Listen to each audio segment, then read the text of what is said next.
My sister is kind and quirky and caring and my best friend. Friday, March the 31st, 2023. A cool spring morning in Winona, Minnesota.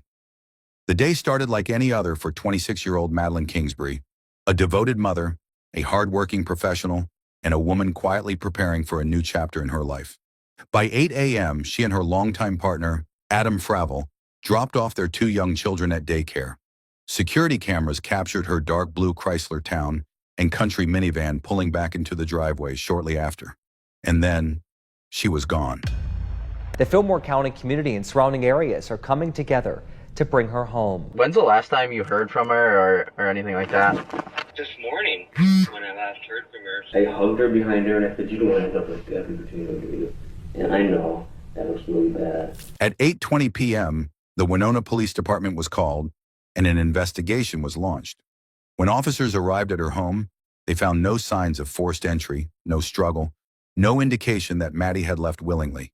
Even more unsettling, her phone, wallet, ID, and keys were all inside. Her minivan was still parked outside. Whatever had happened to Maddie had happened fast. For more than 2 months, search teams combed the fields, rivers, and wooded areas surrounding Winona. Thousands of volunteers joined the effort, but the only thing they found was silence. Then on June 7, 2023, that silence was shattered. Roughly 46 miles south of Winona, along a remote stretch of highway in Fillmore County, human remains were discovered in a wooded area near the Mississippi River. The condition of the body suggested it had been there for weeks, exposed to the elements, hidden from sight. Investigators worked quickly, but deep down, everyone feared what they already knew. 2 days later, on June 9, 2023, the worst was confirmed. The remains belonged to Madeline Kingsbury. The missing mother, the woman whose face had become a haunting reminder of unresolved tragedy, had been found. But the discovery only led to more chilling questions. Who put her there? When? Why? As the investigation continued, the walls began closing in on one man. Please help us find Madeline. The children need their mother. We need our daughter, our sister, our aunt, and our best friend back. Madeline Kingsbury was born on June 1, 1996, in Winona, Minnesota. The youngest of 3 siblings, she grew up in a close-knit and loving family. Described as smart, kind, and full of life, Maddie had a sharp sense of humor and a strong work ethic that set her apart from an early age. She pursued her passion for public health at Winona State University, later securing a prestigious role at the Mayo Clinic as a clinical research coordinator. Ambitious and driven, she was also working toward a master's degree in public health administration to advance her career. But above all, Maddie was a devoted mother. Her 5-year-old daughter and 2-year-old son were her world. She was hands-on, nurturing, and determined to give them a bright future. Despite balancing work, school, and motherhood, she always put her children first. However, behind closed doors, Maddie's relationship with Adam Fravel, the father of her children, was far from perfect. Friends and family later revealed that Adam was controlling, manipulative, and emotionally abusive. Maddie had secretly begun searching for a new home, planning to leave him and start fresh. But she never got the chance. Friday, March 31, 2023, started out as a normal morning. Maddie and Adam got up early, got their kids dressed, and headed out the door. By 8 a.m., they dropped the children off at daycare together.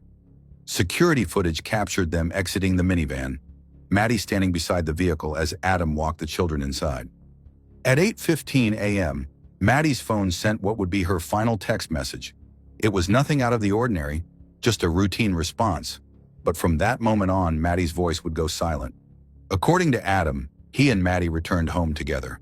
He claimed she told him she had a work meeting and that she planned to head to Rochester for the day. But by 10 a.m., Adam says she was simply gone. His version of events was simple. Maddie had left on her own, but there was one glaring problem. Her phone, wallet, keys, and ID were all still inside the house. Her car was still parked in the driveway. How could she have left with no means of transportation? That evening, after repeated unanswered calls, Maddie's family contacted the Winona Police Department.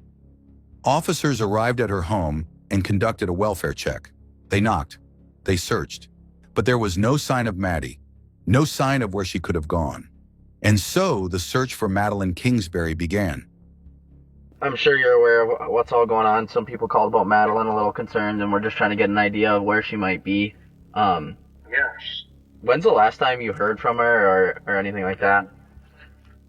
Yeah, so this morning when I last heard from her, so that's why personally I wasn't very concerned yet. What time about was that? Probably around 10. But was she supposed to pick up the children today? Yes, usually, so we usually do drop-offs and pickups together.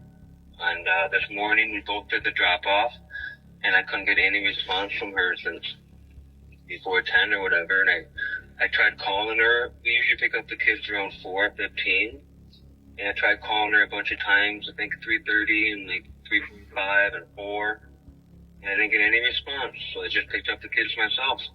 You know anybody in town she might be with? Any clubs or organizations she's affiliated with?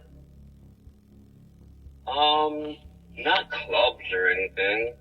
Does she do it like a weekly thing, like a girls' night out or anything like that, usually? No, nothing like that. Anywhere else in town you think she might be?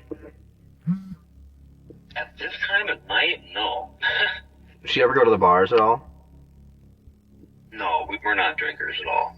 From the start, investigators zeroed in on Adam Fravel. He was the last person to see Maddie alive. His story was inconsistent, his behavior was unusual, and something about his timeline didn't add up. I left the house around 10 to bring some stuff down to my parents. And then when I came back home, I noticed that my car was still there. She was going to take my car to work today, and my car was still there. And she wasn't there. That's the last I saw from her. And then I tried texting her, tried calling her, and I haven't heard anything since. And you had the van today, correct? Yep. And Yep. I was hauling stuff down to my parents. Gotcha. And your car was still there, and you now have your car, correct? Correct. So does she usually ride with anybody to work, or is there anybody she could be with right now? She doesn't usually ride with anybody to work, but she has before. She has a couple coworkers in the number. So that's what I figured she did. But I don't know. Adam told police that after Maddie left, he had taken her minivan to move some of his belongings to a storage unit. He said he returned home around 11:30 a.m., found the house empty, and assumed Maddie had gone to work. But what Adam didn't expect was that police would uncover surveillance footage that told a very different story. At 9:45 a.m., security cameras captured Adam switching the license plates on Maddie's minivan. It was a strange, calculated move, one that suggested he was trying to make the vehicle unrecognizable. Why would someone do that unless they had something to hide? Police also discovered a 45-minute gap in Adam's whereabouts that morning, a window of time when his location could not be accounted for. And when authorities searched Maddie's home, they found no evidence that she had left willingly, no packed bags, no travel plans, just a mother who had seemingly vanished into thin air. Are you any closer to finding a suspect or person of interest? Again, it's open and active. The leads that are coming in is unbelievable. We are actually getting hundreds of them.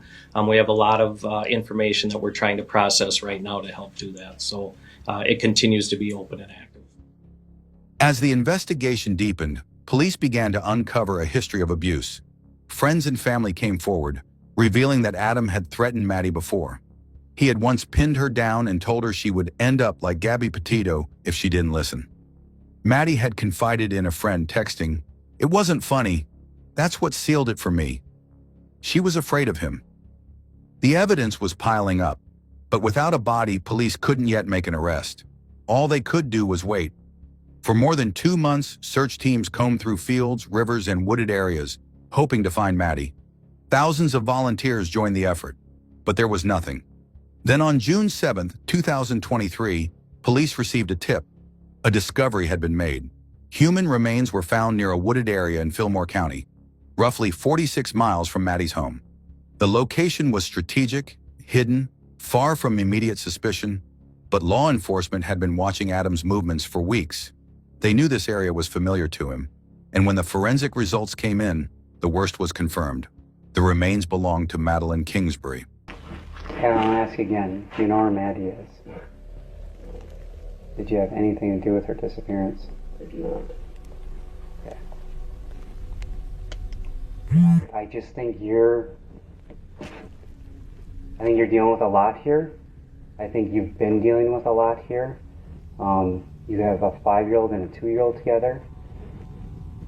So I think something happened in that apartment. Well, from you guys' perspective, why would I hurt or make the mother of my children disappear? Because you're pissed. I don't know that. Maybe it just happened. I don't know, but more happened, Adam. And I'm not saying that on a whim. I'm saying that based on the last 30 hours that we've spent on this case. Adam, you gotta live too. And I just think you're holding back here. You know more. No, I don't. I don't know. Maddie and I do not have any history of violence besides emotional. Unfortunately, that's not what I heard either. We've never laid hands on each other or anything like that. So why someone would say that, I don't know. I know I can tell you. I don't. I'm struggling because you guys went home. Her jacket was in the house. Her bag for work was there. Where was her phone? Did you guys ever find her phone? Yes. Oh, okay. So why would she leave all that behind? And no vehicle's gone, and her jacket is there. I'm stuck there, and then you leave a couple hours later, and I'm just having a hard time with it. Adam, do you know that there's like some zip ties or something in the back of your van? Yeah. What's up with that? I think we have that like in the storage compartment or something like that back there, where she has other materials that. Okay. It's just stuff that we keep in the van. Okay. What do you use those for? I don't know why I didn't put those there. Okay. It probably wasn't something. Oh, maybe because a couple weekends ago she took the van up to her dad's. Her dad put a new oil pan. Some kind of major repair he did on the engine, and I know he had to zip tie something. Maddie mentioned he had to zip tie some vacuum hoses or something together. Maybe that's what it was from.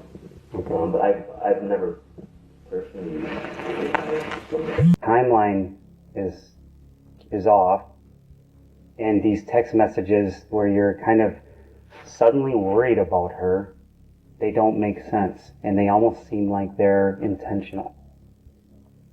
They almost seem like they're breadcrumbs that you knew the police would pick up. Okay. And I'm trying to work with you here. Again, I'm just saying now I'm not going to say much because now my wall is up and I'm probably going to have to get a lawyer because I'm feeling really accused. Okay. I mean, you can ask what you want and I'll answer. I'm just saying I'm putting up my defense now. I've been working with you guys completely, but now I'm getting accused of stuff, so All I can say to that is we wouldn't do another job. No, I get that too. So. Only because I'll reiterate again, you were the last one to have seen her. You were the last one to be in the house at the same time where you were able to have access to the house. You didn't have access to your cars. You went home with her. And so that's why. There's that. I don't know. I'm just as confused as you guys, you know what I mean? Like, and I know, I get it, I'm a suspect when we recently broke up and everything, I get it.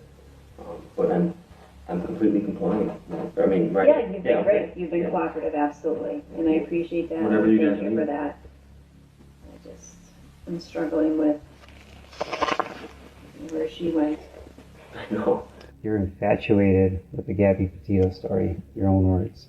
Yeah, it was. Yeah, when like the manhunt stuff was going on. My biggest fear right now is that this is No, I get it. this is mimicking that case. I get it. And the guy that's infatuated that case is sitting right in front of me. And he's doing a really good job keeping it together, and I'm not buying it. And I'm not, I just want to find her. No. For your kids, like I said, Adam, your own admission, you're infatuated with the Gabby Petito story. This case is rearing some eerily similar circumstances.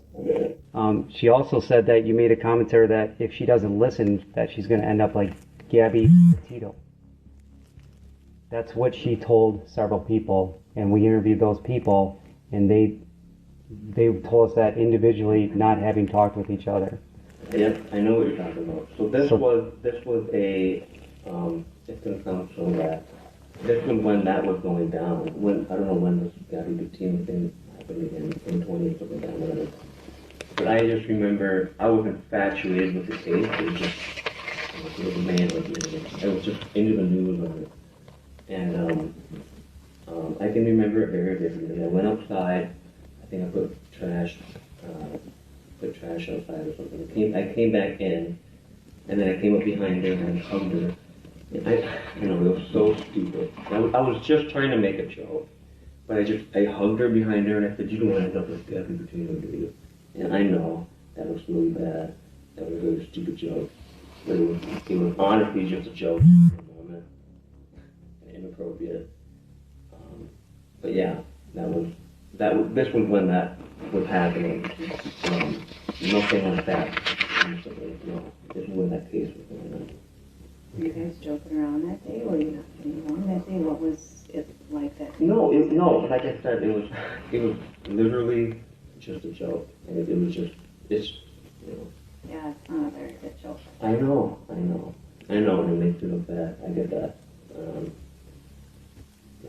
That's the truth. I don't know what else to say. I appreciate explaining this. This happened. It was at the townhouse. I don't remember what year. When she told the other people, she said it occurred during a time when you guys were a possible breakup, and that's when you made that statement. I won't say that. Well, that's what she's saying to her friends. Okay. And you said she doesn't lie, and it sounds like she tells you to your face that she's seeing someone new. So.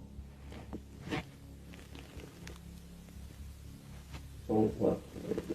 So I mean, that's a pretty interesting statement that she's making, and I'm trying to learn about her through her words to other people, through her phone, through her coworkers, through her friends, through her family, through you.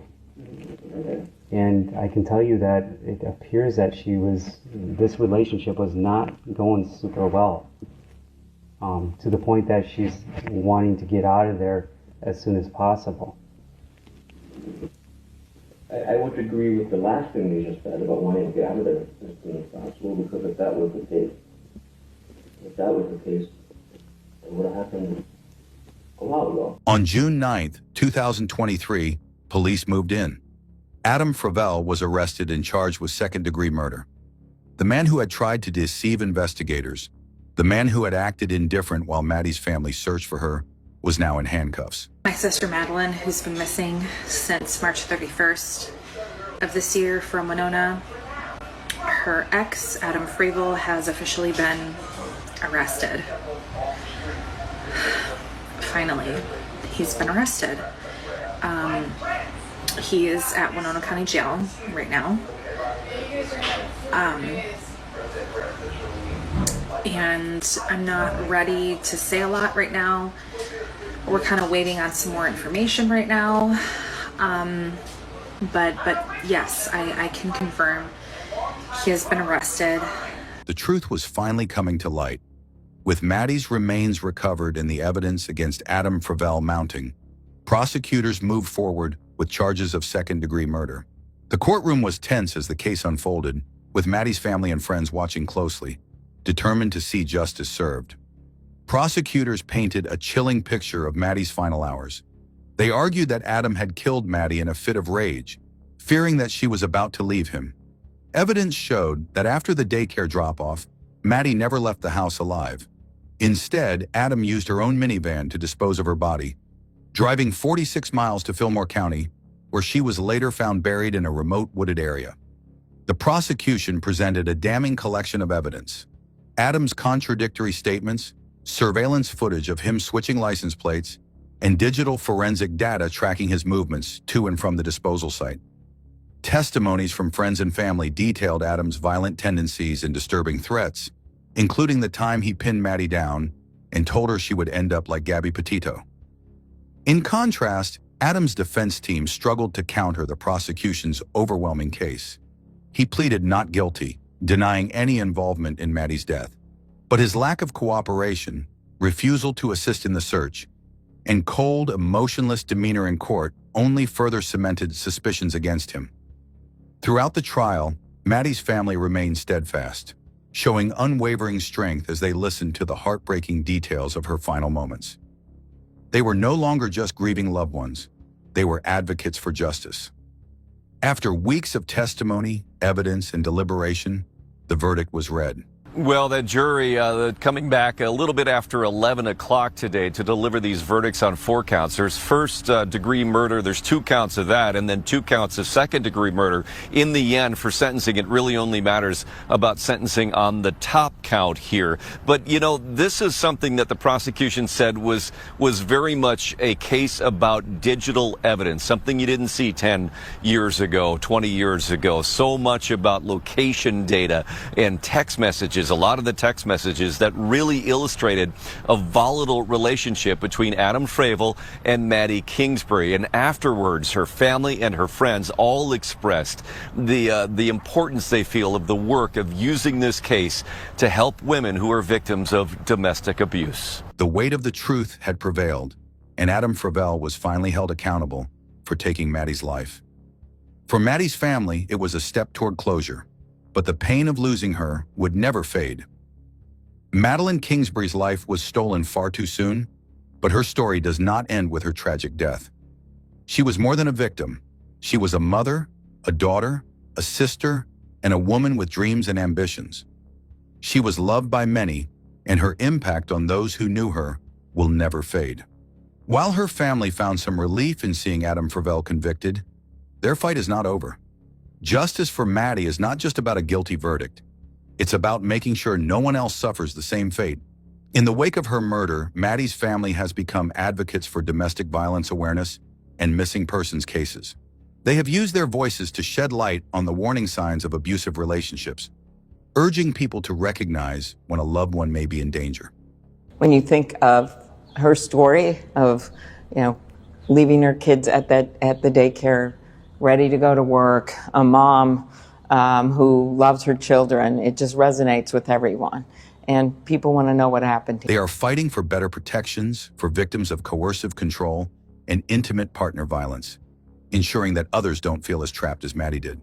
Her story has sparked conversations nationwide, reminding people that domestic violence doesn't always look the way we expect, that sometimes the most dangerous relationships are the ones hidden behind closed doors, that victims like Maddie don't always get a second chance to escape, and that as a society, we must do more to support those who feel they have nowhere to turn. Though her children will grow up without their mother, they will grow up knowing who she was, how deeply she loved them, and how hard she fought to give them a better life. Maddie's family, friends, and supporters will ensure that her memory lives on, not just as a cautionary tale, but as a symbol of strength, resilience, and the urgent need for change. Madeline Kingsbury was more than just a headline. She was a fighter. She was a mother. She was a light that should never have been dimmed. And as long as her name is spoken, as long as her story is told, she will never be forgotten. This is for Maddie. This is for justice. This is for every woman who never got the chance to escape. If you found Maddie's story impactful, please like, share, and subscribe to help raise awareness for victims of domestic violence. Every voice matters. Every story deserves to be told. Since we don't communicate with him and his family, all we can really go off of is kind of what they say on social media. Mm-hmm. And it's mostly, you know, they're upset that they're maybe not involved in certain things, but, you know, they haven't been particularly, they haven't planned anything of their own, I guess I'll say. Any vigils or searches or get-togethers, anything like that. A newly released police report tonight uncovers the motive for the murder of a Western Michigan University student named Anaya Mack. Lewis shows these text messages from Pastor Strickland to Mack, where Strickland says he's trying to give the WMU student the best she's ever had. Got some in his hand. Some in his hand. On a quiet summer night in June 2018, the Kalamazoo Police Department received what seemed like a routine call, a missing persons report. A concerned friend had reached out, worried about 24-year-old Anaya Mack, a bright and promising psychology student at Western Michigan University. She had not been seen or heard from in days, an unusual absence that raised alarms among those who knew her best. It's unlikely to just not answer the phone, it sounds like. If anything is going on, I'm like pretty much the only person that she has here besides her family. But like me and her, we have been best friends for 24. I'm only 24, but we have been best friends our entire being, basically. When officers arrived at Hunter Ridge Apartments, where Anaya lived, they expected to find an overworked college student who had simply taken a break from social interactions. It's a roommate's room with the TV flashing. So it looks like somebody is home. Maybe not. He's working on getting a phone number for a roommate right now. Hi, is this Cora? Cora, this is Anaya's best friend. Are you at home? Anaya has been missing for 2 days, to my understanding. I drove all the way here from Muskegon because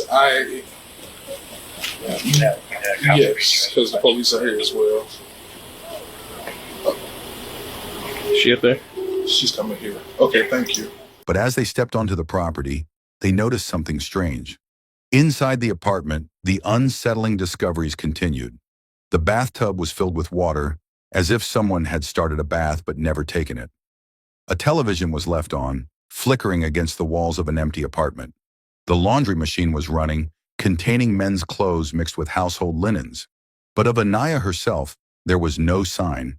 When's the last time you were here before? This morning I came back from work around like 6 and I went to the movies and I came back here. When's the last time you saw her? Not before Saturday. I left home for graduation. I graduated Saturday. Okay. And then this is her room right here. But someone was here today because they turned on the air and they put some clothes in the washer. So when I was gone, like I thought maybe she came. But Have you seen her boyfriend around here? I haven't seen anybody, honestly. But I left for the weekend, so I thought maybe she just went home.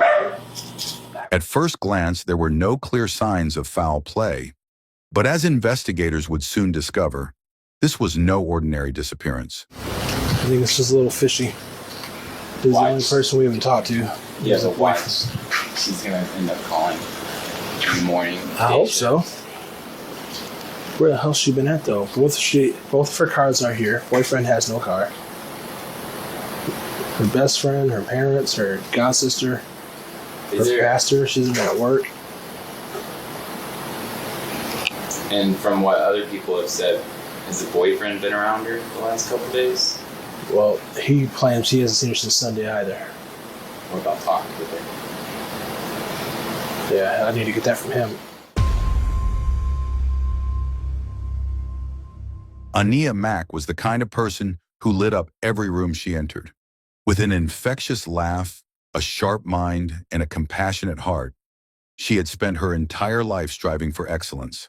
In high school, she was a star student, an athlete, and an active member of various clubs. Even in college, her passion for helping others was evident.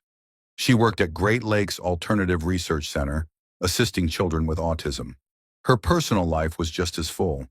She had a strong support system of friends and family who adored her. She was deeply involved in her church, singing in the choir and dancing with a local performance group. Those closest to her knew she was driven, hardworking, and had big dreams for her future. But Anaya also had a secret struggle. Her relationship with Donovan Lewis, a 25-year-old former community college basketball player and YMCA lifeguard. The relationship, though seemingly normal on the surface, was riddled with conflicts, insecurities, and toxic patterns. Friends had noticed red flags. Donovan could be possessive, jealous, and prone to outbursts of anger. Anaya had confided in some friends about past incidents, but no one could have predicted just how dangerous things would become. Do you think this is an actual? Like an actual missing person? Well, nobody knows where she's at right now. She's missing. Like, okay, well, I do, mean, like... do I think that she's endangered? No. Absolutely not. Okay. We've got nothing to lead us to believe that she's endangered other than the fact that boyfriend was an asshole at one point. I don't know. There's still somebody coming and going from the apartment. That's the weird part. Yeah. But like roommate hasn't seen her in almost a week. He doesn't think anything of it. The last time anyone had spoken to Anya was on Sunday, June 24th, 2018. That evening, she and Donovan had yet another argument, this time over messages Donovan found on her phone. These messages, sent by Pastor Strickland, a respected community leader, led Donovan to believe that Anaya was cheating on him. The idea of another man in Anaya's life, especially someone with power and influence, sent him into a jealous rage. Anaya, fed up with the accusations, told Donovan she wanted him to leave for good. Like, if she was going somewhere, she would definitely pack her makeup. That's here. This looks like what would be her purse. A bag that she do her hair stuff with. That's here. Like, I'm just like, what the f? She began packing his belongings into a suitcase, preparing to finally end their relationship. But Donovan snapped. As tensions escalated, he punched Anaya, knocking her unconscious. Consumed by anger and betrayal, he went to the kitchen, grabbed a large butcher knife, and slit her throat before stabbing her multiple times. Realizing what he had done, he placed a garbage bag over her head, stuffed her body into the suitcase she had been using to pack his things, and zipped it shut. With her lifeless body hidden away, Donovan cleaned up the crime scene as best he could. He disposed of the mattress cover, wiped down surfaces, and removed items that could contain blood evidence. But he needed a way to permanently get rid of the body. The next day, under the cover of darkness, he carried the suitcase to a dumpster near her apartment. But as panic set in, he feared someone might find it. That night, he retrieved the suitcase, borrowed his mother's van, and drove to Comstock Creek, a secluded waterway outside the city. There, he waded into the water, sank the suitcase in the muddy depths, and left, believing his crime would never be discovered. It all began with Pastor Strickland's cryptic messages, words that ignited a dangerous spark of doubt in Donovan's mind. Now let's look into the case to find out more about the pastor's connection to Anaya Mack's tragic story. Was he just an innocent figure whose words were misunderstood, or was there something more behind them? As we uncover the clues, we might discover a truth that changes everything we thought we knew. When police first entered Anaya Mack's apartment, they were met with an unsettling combination of normalcy and strangeness. There were no obvious signs of forced entry, a struggle, or visible blood stains. Yeah, somebody definitely came in today, for sure. Because when I left, the air wasn't on. Does her boyfriend ever come over here and do any laundry or anything? Yeah, they always do laundry together. Okay. So it's not like out of the ordinary. Does he have a key? I don't think so. That's what I'm saying. Like somebody was here because I don't think he has a key. Usually, if he's coming, like I'll leave the door unlocked. Like if I know he's here, or like she'll leave the door unlocked. I don't even see her key. Things officers typically looked for in missing persons or homicide cases. The apartment appeared lived in, with the television still on and the air conditioning running. But the eerie absence of Anaya herself made everything feel wrong. The more officers searched, the more bizarre details they uncovered. The bathtub was full of water, as if someone had drawn a bath but never got in. The washing machine was mid-cycle, containing men's clothing and household linens, including bath mats that were missing from the bathroom floor. It was as if someone had been cleaning up or covering their tracks, but there was no clear evidence to suggest what had happened. Outside, the mystery deepened. Ania's white 2008 Chevy Malibu was parked in the lot, missing its license plates. Strangely, another identical white Malibu sat nearby, but this one had her plates attached, despite being registered to a man named Gustavo. Did you hear what I found out about the plates? Her car, her Malibu over there in the corner, the plates missing off of it. I found it on another Malibu, a couple spots down. It's not registered to her, which is kind of strange. So they swapped the plates on the cars? Yeah. There's a white Malibu that comes back to her by the VIN. No plate. The plate that belongs on it is on another Malibu. A few spots down, another white Malibu. Somebody else's name. Gustavo fellow? Yeah. Both cars had flat tires, making it clear that neither had been driven in recent days. This raised a troubling question. If Ania had left, how did she go? Officers began speaking with Ania's friends, family, and neighbors, piecing together the last known moments before she vanished. They learned that no one had spoken to her since Sunday, June 24th, days before she was officially reported missing. The more people they interviewed, the more it became clear that her boyfriend, Donovan Lewis, was a person of interest. Friends described a troubled relationship filled with jealousy, control, and emotional abuse. They recounted past incidents where Donovan had been physically aggressive, including an altercation where he trapped Ania's arm in a car window and drove off with her stuck. They revealed that the couple had frequent arguments, often over Donovan's insecurities and accusations of infidelity. Despite these warning signs, there was no concrete evidence linking him to her disappearance, at least not yet. The police tried to contact Donovan, but he was nowhere to be found. Calls went unanswered, and he was not at any of his usual locations. At this point, authorities did not yet have proof of a crime, but Donovan's absence only deepened their suspicions. If he was truly worried about his missing girlfriend, why had he not reached out? Why was he avoiding law enforcement? As officers stood outside Ania's apartment discussing the strange circumstances of the case, they were blindsided by an unexpected turn of events. A man suddenly approached them from the shadows. It was Donovan Lewis. Before they could even ask him a question, he calmly looked at them and confessed, "I killed my girlfriend." What's going on, sir? Right here, we'll talk about on the way. Just tell me now. I killed my girlfriend. Where is she? Where is she? She's in the creek. Where at? You got any weapons on you, Donovan? I don't have anything, so. You get that down. Alright, I gotta read some stuff to you real quick, okay? It was a moment that stunned the officers. Most investigations take weeks or even months before a suspect confesses, if they ever do. But here was Donovan standing before them, admitting to murder without hesitation. It was as if he had already made peace with his fate, knowing there was no way out. Officers immediately placed him under arrest, but their work was far from over. They still had one major question left to answer. Where was Ania? Is she in the trunk of one of these cars? No. He told us that he's in creeks around the east side. I think maybe on the east side of town, is there? In the creek? In the creek. Okay. Well, that took a twist. Yeah, I'm not thinking that way at all. The moment Donovan Lewis calmly confessed to killing Ania Mack, the investigation shifted from a missing persons case to a homicide. The officers, momentarily stunned by his blunt admission, quickly sprang into action. He chooses to spontaneously utter things after the fact, then that's him, okay? You've already told him twice now. And then, you don't want to talk, you don't have to talk, those kind of things, okay? When you go back in, move his chair to the other side of the table. Okay. And just tell him, I don't want you in that corner, I'd like you closer to me. My sergeant's gonna know all about safety. So stay where I'm at? Stay where you're at. Keep him, put him over in that little corner so we can see him. Okay. Despite his sudden confession, police couldn't simply take his word for it. A murder confession, while significant, is only as strong as the evidence backing it up.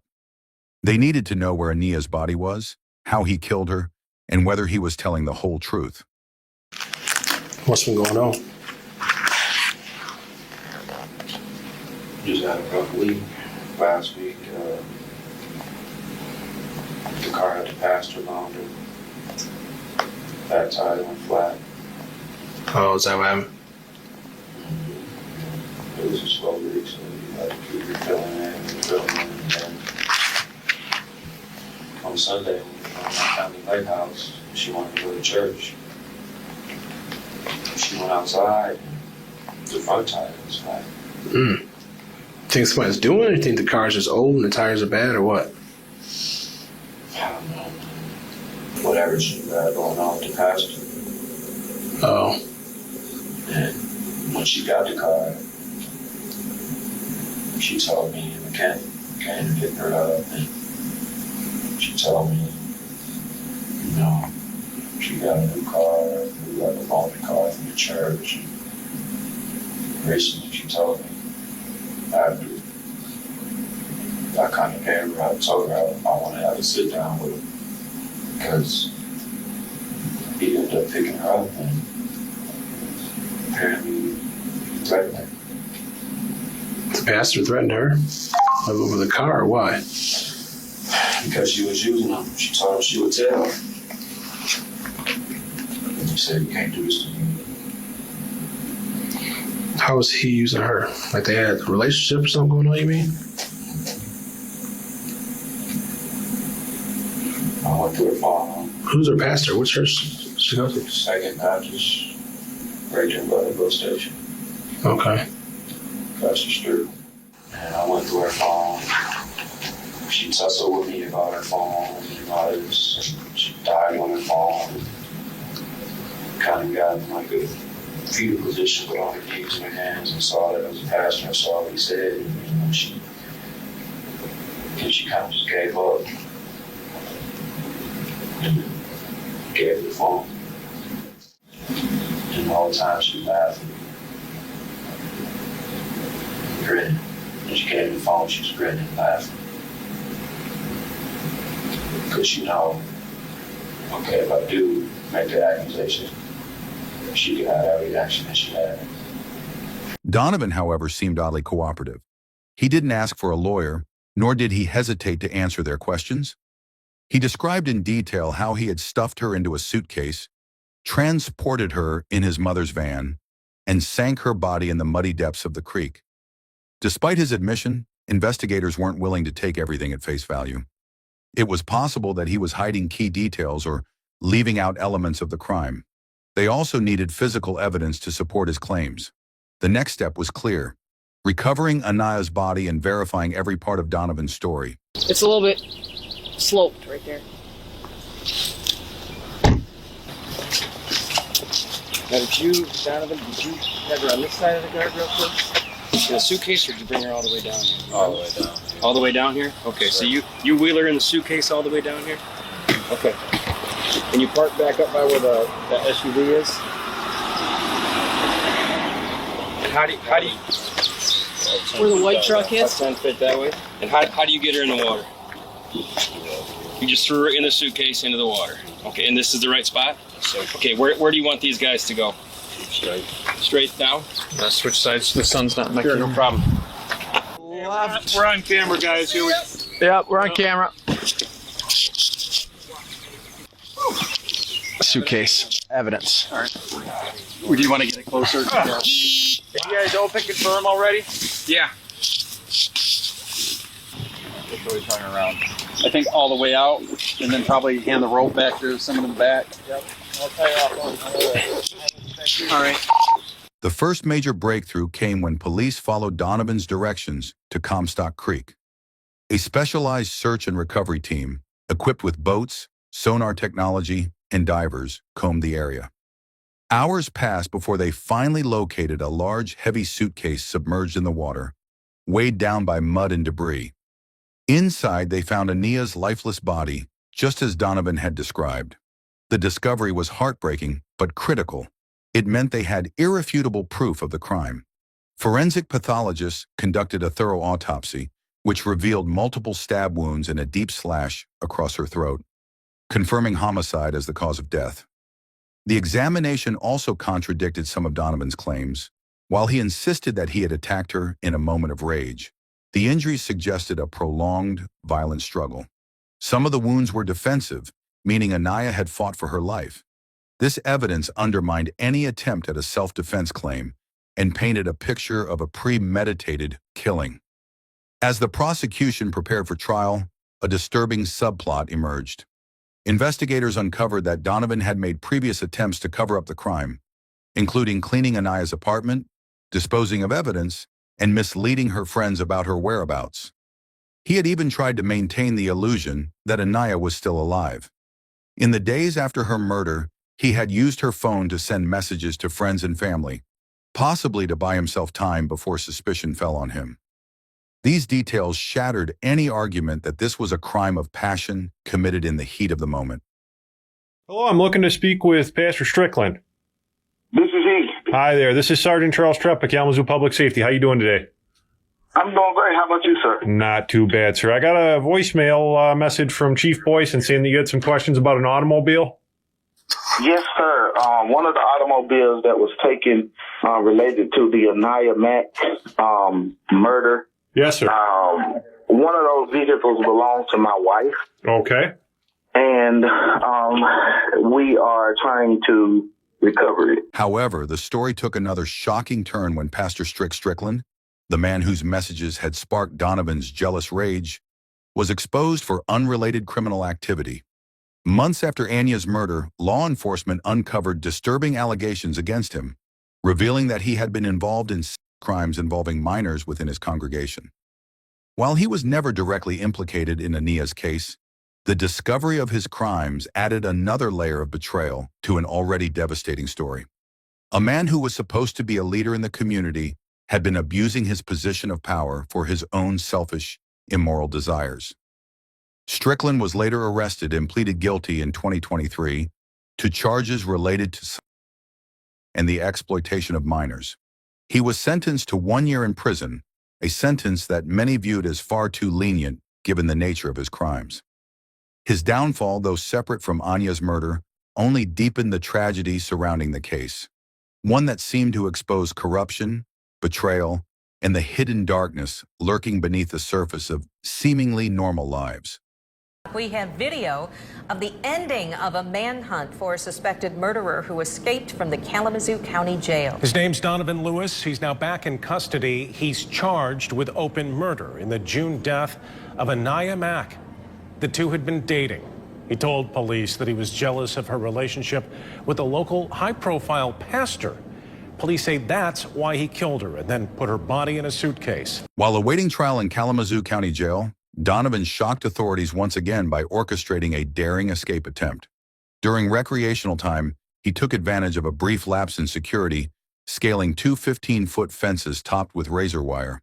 He suffered deep cuts from the razor wire but managed to reach the outer perimeter before officers caught up to him just 30 minutes later. His escape attempt not only added additional criminal charges, but also revealed his willingness to go to extreme lengths to avoid facing justice. Facing overwhelming evidence, Donovan chose to accept a plea deal. Initially charged with first-degree murder, which carried a mandatory life sentence, he instead pleaded guilty to second-degree murder, reducing his sentence to 25 to 40 years in prison. The plea deal, though controversial, spared Aniah's family the agony of a lengthy trial and guaranteed that Donovan would be held accountable. During sentencing, Donovan finally spoke in court, expressing regret for his actions. I can't imagine the hurt that I've caused. I don't even know the beginning. I just want to say sorry to the family. That's all. When I sentence you, Mr. Lewis, I balance the principles of punishment, rehabilitation, protection of society, as well as deterrence. Particularly, you being cooperative, taking full responsibility, not minimizing your role in this, and expressing a level of remorse. A decent education. There are a lot of good things here that you had developed over your life, Mr. Lewis, and you threw all of that out the window back on June 24th. Aniah Mack didn't deserve any of these things. She didn't deserve to be hit to begin with. She didn't deserve to be put unconscious. She didn't deserve to be stabbed and murdered. And her body didn't deserve to be treated less than garbage. And all of that happened because of you, nobody else. Aniah's family delivered powerful victim impact statements describing the unbearable loss they suffered. The judge, while bound by the plea agreement, did not mince words. Before handing down the sentence, he told Donovan, "You took the life of a young woman who had everything ahead of her. No sentence I give you will ever undo that, but you will spend the next decades behind bars, and that is the justice you deserve." With the trial concluded, Donovan was led away in handcuffs, sentenced to decades in prison, but Ania's family would never get her back. The justice system had played its role, but the emotional scars left behind would last forever. As Donovan Lewis was led away in handcuffs, sentenced to decades behind bars, the courtroom remained filled with an overwhelming sense of loss. Justice had been served in the legal sense, but for Ania Mack's family and friends, no amount of prison time could bring her back. How do you feel now with the sentence? I feel good because my sister is okay with the sentence, and so I'm okay with it. You spoke about forgiveness, not wanting to take pain for pain, but hoping that he can live with what he's done. Can you talk about that? Well, he have to live with it for the rest of his life. You know, whether he was sincere with what he said in the courtroom or not, he has to live with it. And I hope he can. And I meant that. I haven't forgiven him. My sister, I haven't. And in time, I'm sure I will, but not now. The murder of Ania Mack was more than just another crime story. It was a sobering reminder of how quickly jealousy, insecurity, and possessiveness can turn into something deadly. It was a case that highlighted the hidden dangers of toxic relationships, the warning signs that so many victims ignore or rationalize, and the devastating consequences of ignoring them. Her story became a testament to the fact that every red flag matters. Every toxic relationship has the potential to turn deadly, and every life lost to domestic violence is one too many. Ania Mack should still be here, and while justice was served in the legal sense, true justice would have been a world where Ania was still alive, still pursuing her dreams, and still spreading joy to everyone who knew her. In her absence, those who loved her continued their mission to make sure that her death was not in vain and that her story could save others from the same fate. If you found this story informative and eye-opening, please like, share, and subscribe to help spread awareness about domestic violence and toxic relationships. I don't know where we might have, what might have happened. And that's frightening in itself to think that it was somebody that would do something like that in your neighborhood. It began like so many other missing person cases. A worried husband, a woman who failed to show up for work, and a frantic search for answers. But beneath the surface of what seemed like a tragic disappearance lay a horrifying truth, one that would expose a chilling act of betrayal. Jennifer Rothwell had everything to live for. She was intelligent, ambitious, and known for her kindness. She had worked hard to build a stable life, both in her career and in her marriage. But more than anything, she was about to embark on one of the most exciting journeys of her life, motherhood. At 6 weeks pregnant, she was filled with joy and anticipation. She had envisioned a future filled with baby showers, nursery preparations, and the warm embrace of a growing family. But Jennifer would never get to see that future. When investigators searched the home she shared with her husband, Bo Rothwell, they discovered something that made their blood run cold. Hidden among everyday household items was a handwritten pros and cons list, a list that, at first glance, seemed harmless. But as detectives read through its contents, they realized they had just uncovered something deeply disturbing. This was not an ordinary list of tasks or decisions. It was Bo's cold, calculated assessment of whether his wife and their unborn child should continue to be a part of his life. This case is not just about a disappearance or a tragic accident.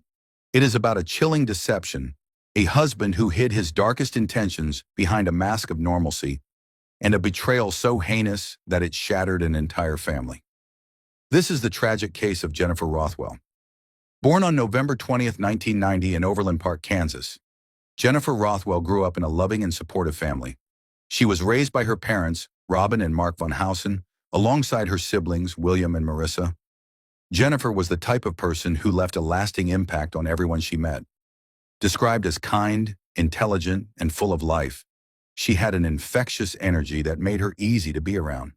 Jennifer was academically gifted, excelling in school from an early age. She attended Park Hill High School in Kansas City, Missouri, where she was known for her dedication to her studies. Her passion for learning led her to pursue a degree in chemical engineering at the University of Missouri, a field that required both intellect and perseverance. During her time at the university, Jennifer's life took a significant turn when she met Bo Rothwell.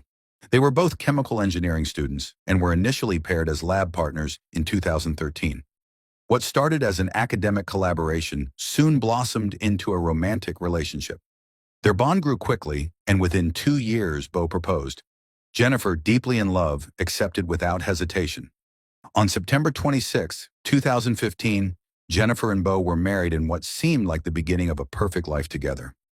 Jennifer was working as a process engineer at DuPont in St. Louis, and Bo had secured a position at Ambitech Engineering. By all outward appearances, they were a successful, happy couple with a bright future ahead. But beneath this seemingly perfect union, cracks had already begun to form. Cracks that Jennifer had no idea would soon bring her life to a violent and tragic end. On November 12, 2019, Jennifer failed to show up for work. This was completely out of character for her. She was reliable, punctual, and dedicated to her job. When her coworkers couldn't reach her, concern quickly grew. At home, Bo Rothwell reported his wife missing, claiming that he had last seen her the previous night. According to him, everything had been normal. Jennifer had spent the evening watching television before going to bed, but now she was gone without a trace.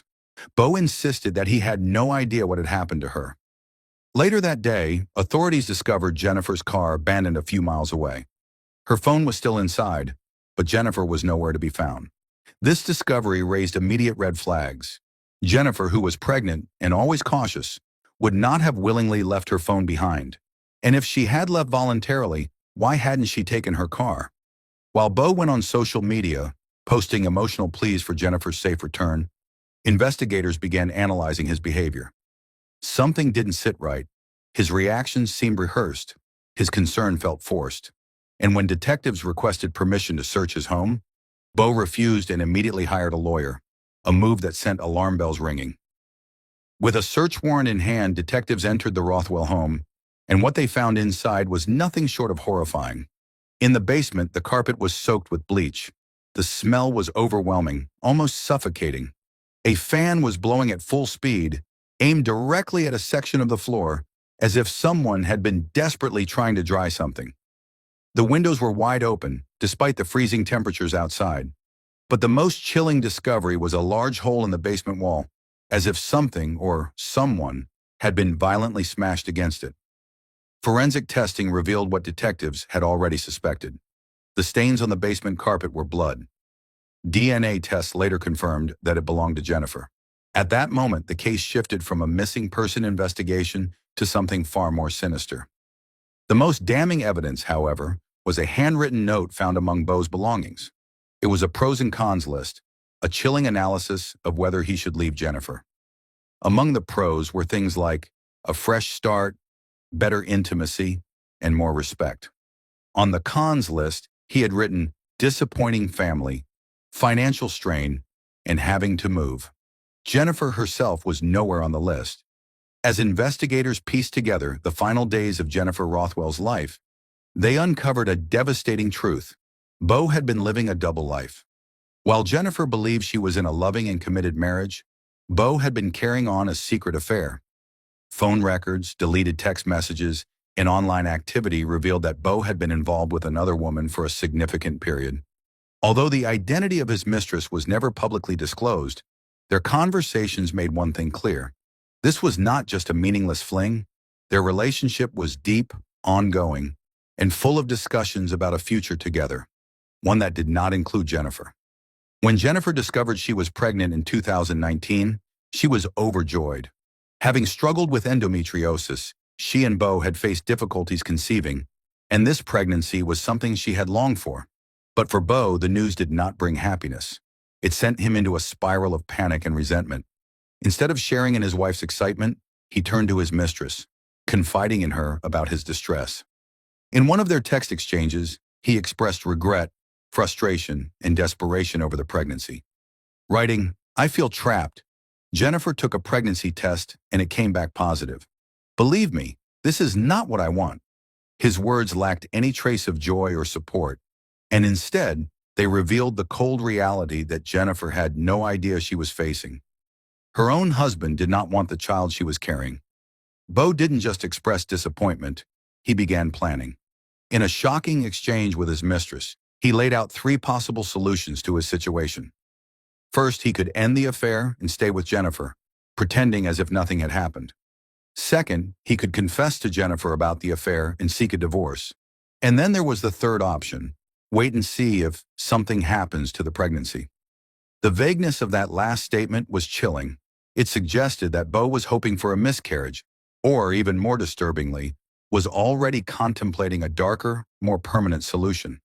While Bo was texting his mistress, Jennifer was unknowingly reaching out for help in the only way she knew how. Investigators discovered that she had been searching the internet for advice on dealing with her husband's reaction to her pregnancy. She had typed out heartbreaking questions. What to do if your husband is upset that you're pregnant? And why would a husband not want a baby? These searches painted the tragic picture of a woman who could sense something was wrong, but did not yet realize just how much danger she was in. To Bo, Jennifer and the baby had become inconveniences standing in the way of his future with another woman. He could have chosen divorce. He could have walked away. But instead, he chose murder. As the search for Jennifer stretched into its 6th day, hope began to dwindle. Investigators, family members, and volunteers scoured the area, desperate for any sign of her. Her parents, Robin and Mark von Hausen, were beside themselves with worry, fearing the worst but holding on to the small chance that their daughter might still be alive. Meanwhile, Bo Rothwell, the man who had publicly begged for Jennifer's safe return, was now the prime suspect in her disappearance. His refusal to cooperate with police, his purchase of cleaning supplies before Jennifer went missing, and the disturbing pros and cons list all pointed to the grim reality that Jennifer had not simply vanished. Something terrible had happened to her. On November 18, 2019, investigators made a heartbreaking discovery. Off Highway 61 near Troy, Missouri, nearly 45 miles from the Rothwell home, search teams found a naked body covered in leaves and twigs. A plastic bag had been placed over the victim's head, as if someone had tried to suffocate her or obscure her identity. The body was positioned in a fetal position, vulnerable and abandoned, left to decay in the cold. The forensic team quickly transported the remains for identification, and the following morning, the devastating confirmation came. It was Jennifer Rothwell. She had been murdered in the most brutal way imaginable, her life snuffed out before she ever had the chance to experience motherhood. But the horror did not end there. The autopsy revealed a deeply disturbing detail. Jennifer had been beaten to death, suffering severe blunt force trauma to the head. The force of the blows was so extreme that medical examiners compared her injuries to those sustained in a high-speed car crash. The weapon used in the attack was determined to be a mallet, a heavy, blunt object capable of inflicting the kind of gruesome, crushing injuries that Jennifer had suffered. Investigators believed that Jennifer had been attacked in the basement of her own home, where the bleach-soaked carpet and gaping hole in the wall painted a terrifying picture of her final moments. It was there, in the place she was supposed to feel safest, that she had been ambushed, beaten mercilessly, and left to die. Even more tragic was the fact that Jennifer's unborn child had died with her. At just 6 weeks pregnant, she had been carrying a new life inside of her, a baby she had longed for and cherished. That life was also stolen in the most cold-blooded way, never getting the chance to take a first breath. The paternity test conducted later confirmed what Jennifer had never doubted. The baby was Bo's. This revelation destroyed the defense's later claim that Jennifer had provoked the attack by telling Bo that the baby wasn't his. The truth was simple. Bo never wanted the baby, and he never wanted Jennifer. When news of Jennifer's murder broke, the grief was unimaginable. Her parents, who had held on to hope that their daughter might return home, were shattered. Friends and loved ones who had known Jennifer as the bright, kind, and joyful person she was, struggled to come to terms with the senseless violence that had ended her life. The community that had rallied to find Jennifer was now mourning her. She had been killed by the very man who had vowed to love and protect her. With Jennifer's body found and the evidence overwhelmingly stacked against him, Bo Rothwell was arrested and charged with first-degree murder, tampering with evidence, and abandoning a corpse. The man who had pretended to be a worried husband, who had participated in search efforts and posted on social media pleading for help, had known all along exactly where Jennifer was. because he was the one who put her there. As the details of Jennifer Rothwell's murder came to light, the case against Bo Rothwell became overwhelmingly clear. He had carefully planned out his actions, taken deliberate steps to cover up his crime, and feigned concern in an attempt to deceive the public. But now his mask was about to come off in front of a courtroom filled with people seeking justice for Jennifer. Bo's trial began in April 2022, nearly 3 years after Jennifer's murder. The prosecution built a strong and undeniable case against him, presenting the jury with damning evidence that his actions were premeditated. They highlighted the fact that Bo had purchased cleaning supplies, bleach and gloves just 1 day before Jennifer disappeared, making it clear that he had planned to dispose of evidence well in advance. The prosecution also introduced the handwritten pros and cons list found in Bo's belongings, perhaps the most chilling insight into his cold and calculated thought process. It showed that he had been deliberating whether to stay with Jennifer, listing reasons why he wanted to leave her, but failing to consider her life, her feelings, or even their unborn child. In addition, surveillance footage was presented showing Bo entering a store the night before Jennifer's disappearance and purchasing the exact cleaning products and tools later found in their home. This was further supported by the forensic evidence collected from their house, where police had discovered bloodstains, bleach-soaked carpet, and a hole in the basement wall. Every piece of evidence reinforced the prosecution's argument that Bo had not acted in the heat of the moment, but had carefully orchestrated the murder. Despite this overwhelming evidence, the defense attempted to argue that the killing was not premeditated. They claimed that Bo had confessed to Jennifer about his affair on the night of November 11th, which led to a heated argument between them. According to their version of events, Jennifer had allegedly provoked Bo by telling him that the baby was not his, causing him to snap in a fit of rage and attack her with a mallet. The defense tried to paint Bo as a man who had made a terrible mistake in the heat of passion, not a cold-blooded killer. However, this argument completely fell apart when the prosecution presented Jennifer's online search history. Just days before her murder, she had been searching for advice on how to handle a husband who was unhappy about a pregnancy. If Jennifer had truly been unfaithful, why would she be so concerned about her husband's reaction to the pregnancy? The paternity test results also debunked the defense's claims. Jennifer's baby was indeed Bo's, meaning his entire excuse for the attack was built on a blatant lie. Throughout the trial, Bo remained mostly emotionless, only breaking down in select moments, such as when his own text messages were read aloud. His attempts to cry in front of the jury felt hollow and insincere, especially when contrasted with the devastating testimonies from Jennifer's family. Her mother, Robin, spoke about the unbearable loss of her daughter and unborn grandchild, painting a heartbreaking picture of a family forever shattered by Bo's selfish actions. After weeks of deliberation, the jury reached a unanimous verdict. On April 28, 2022, Bo Rothwell was found guilty of first-degree murder, tampering with evidence, and abandoning a corpse. His conviction meant that he would not be eligible for parole, ensuring that he would spend the rest of his life behind bars. On July 8, 2022, Bo appeared in court for his sentencing. He was given a life sentence without the possibility of parole for Jennifer's murder, plus 4 additional years for tampering with evidence and abandoning her body, sentences that would be served concurrently. Before he was taken away, Bo addressed Jennifer's family, offering a weak and shallow apology. He claimed that he thought about Jennifer every day and that she was his best friend. His words rang hollow in the courtroom. Best friends don't betray, cheat, and kill. Best friends don't weigh their partner's lives on a pros and cons list and choose murder as a way out.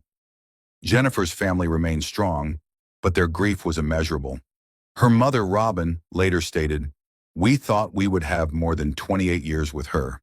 Gone are the moments of joy with friends and relatives." A lot of my friends, they're like, "What are you doing?" And things like that. You didn't know her. And I don't look or feel it like that. I care. And a lot of people do. I know a lot of people do, but we're not all the same. We don't express it the same way. Jennifer's life had been stolen in the most brutal and heartless way possible, and no prison sentence would ever bring her back. Although justice had been served, Jennifer's story remains a tragic reminder of the darkest sides of human nature. A woman full of love and kindness, excited to be a mother, had been betrayed and murdered by the person she trusted the most. Jennifer Rothwell had so much to look forward to.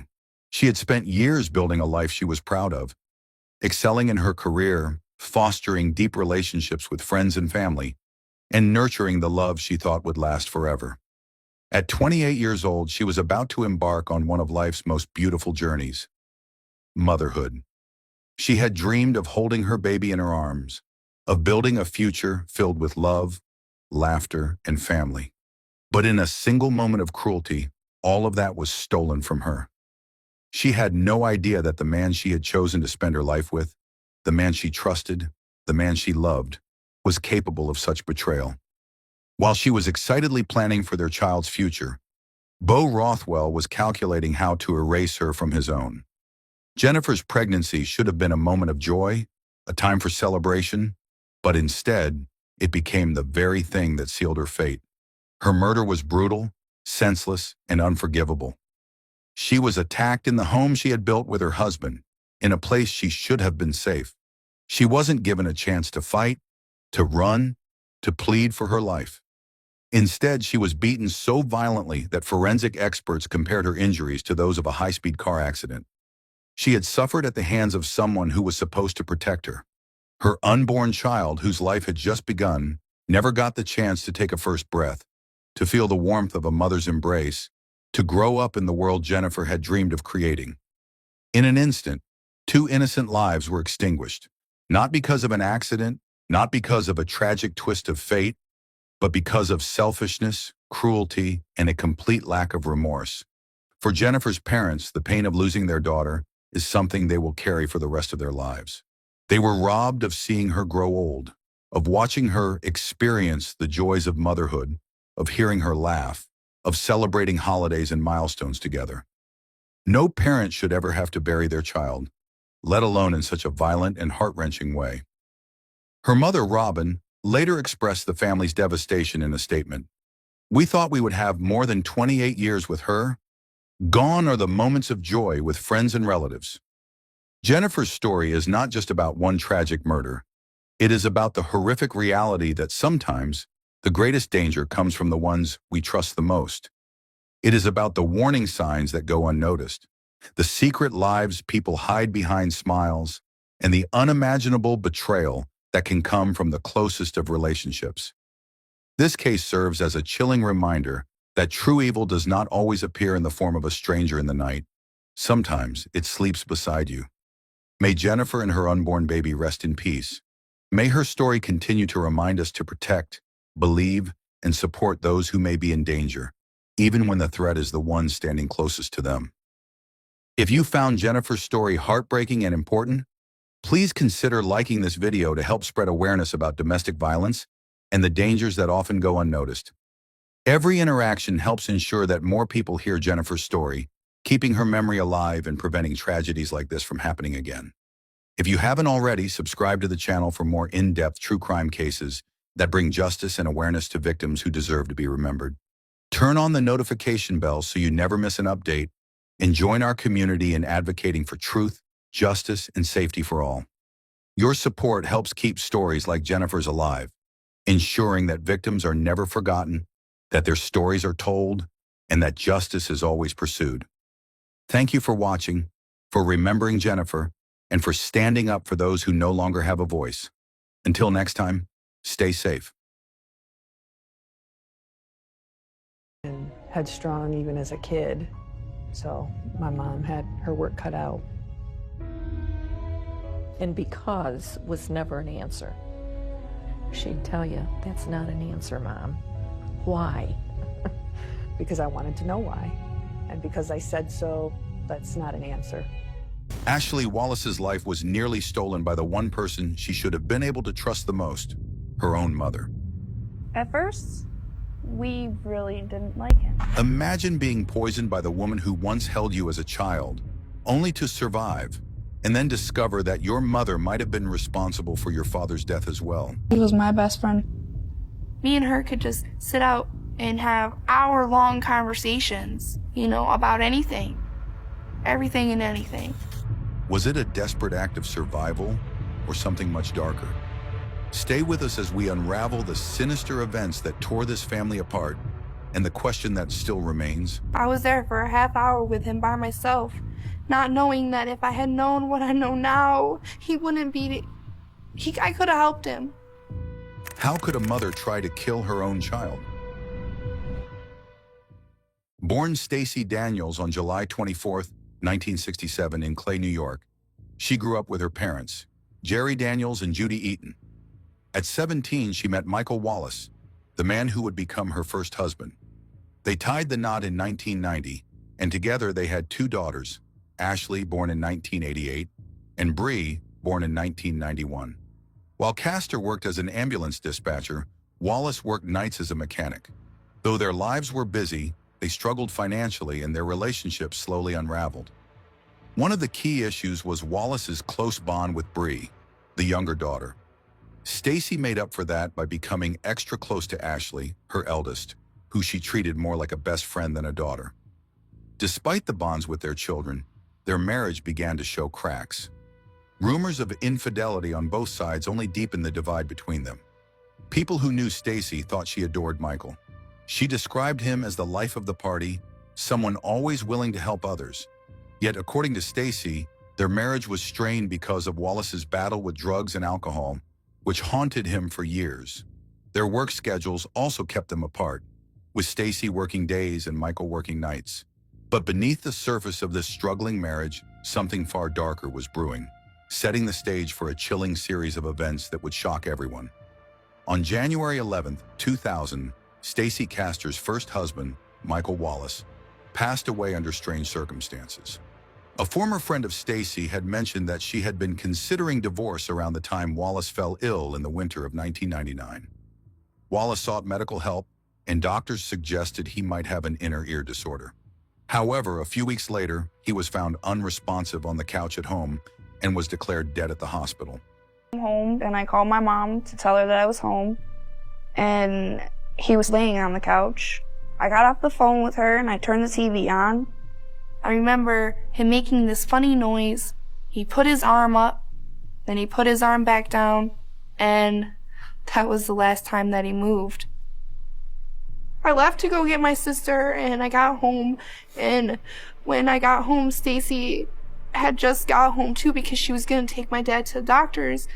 I remember I was standing right behind her, and when I looked in, my dad's feet were this purple color.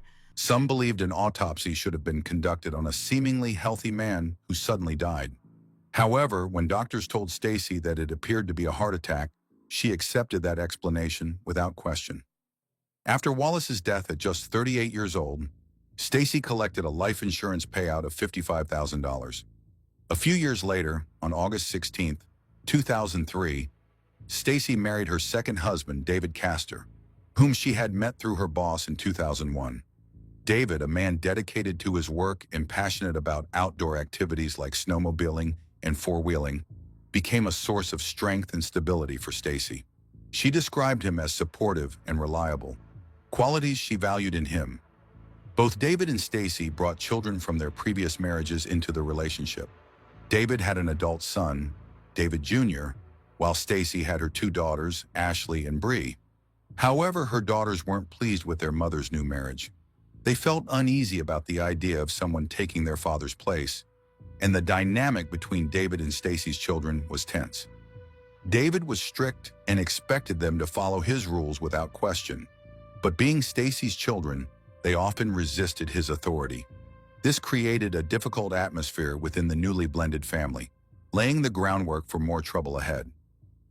First, we really didn't like him. He said he didn't want to be our father and he didn't want any part of being a father. He already had his kids and he didn't want more. David was miserable. My mom acted miserable. The only time they were happy is when they weren't around me and my sister. On August 22, 2005, Stacy made a panicked call to 911, reporting that her husband, David Castor, hadn't shown up for work. She claimed the last time she spoke to him was early Sunday morning at 5 a.m. when he locked her out of the bedroom after an argument. Police Communications, can I help you? My name is Stacy Castor. My husband has locked himself in our bedroom for the last day. I'm just getting a little concerned because I haven't talked to him since 5 o'clock in the morning on Sunday when he locked me out of the bedroom. Has he ever mentioned hurting himself or harming himself or? Friday night when we were arguing, he told me to get out, take my kids and get out. I could leave, and then 5 minutes later he said if I left he would make me sorry. I would be sorry if I ever left him. Okay, don't cry. We're going to check on him, make sure he's okay. Maybe he's depressed. Are you guys going through something right now?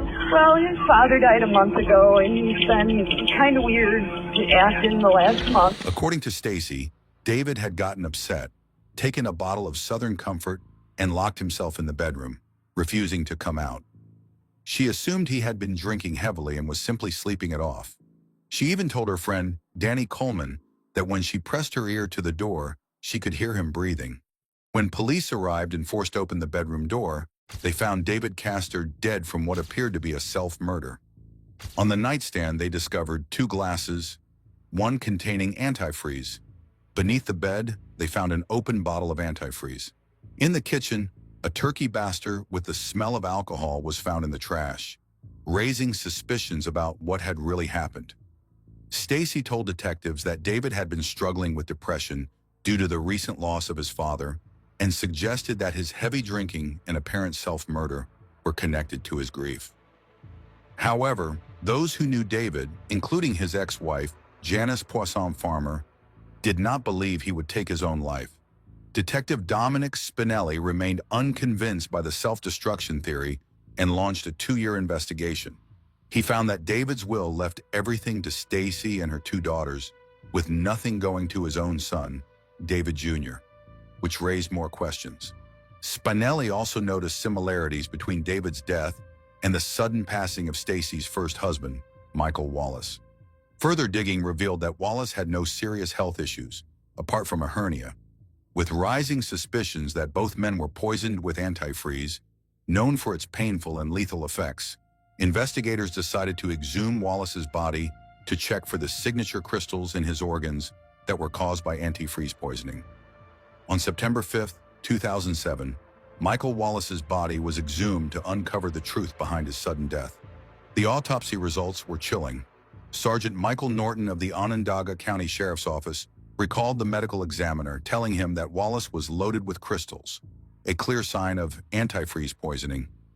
Detective Spinelli, who had been investigating the deaths, realized this wasn't just a coincidence. He was convinced that both Michael Wallace and David Castor had been murdered, and Stacy Castor was likely responsible for both deaths. Police ramped up their investigation. They placed surveillance cameras at Stacy's home and at the cemetery where her husbands were buried. They also wiretapped her phone, and through one of these calls, they learned that Stacy had visited the cemetery shortly after Michael Wallace's body had been exhumed. On September 7, 2007, Stacy was brought in for questioning.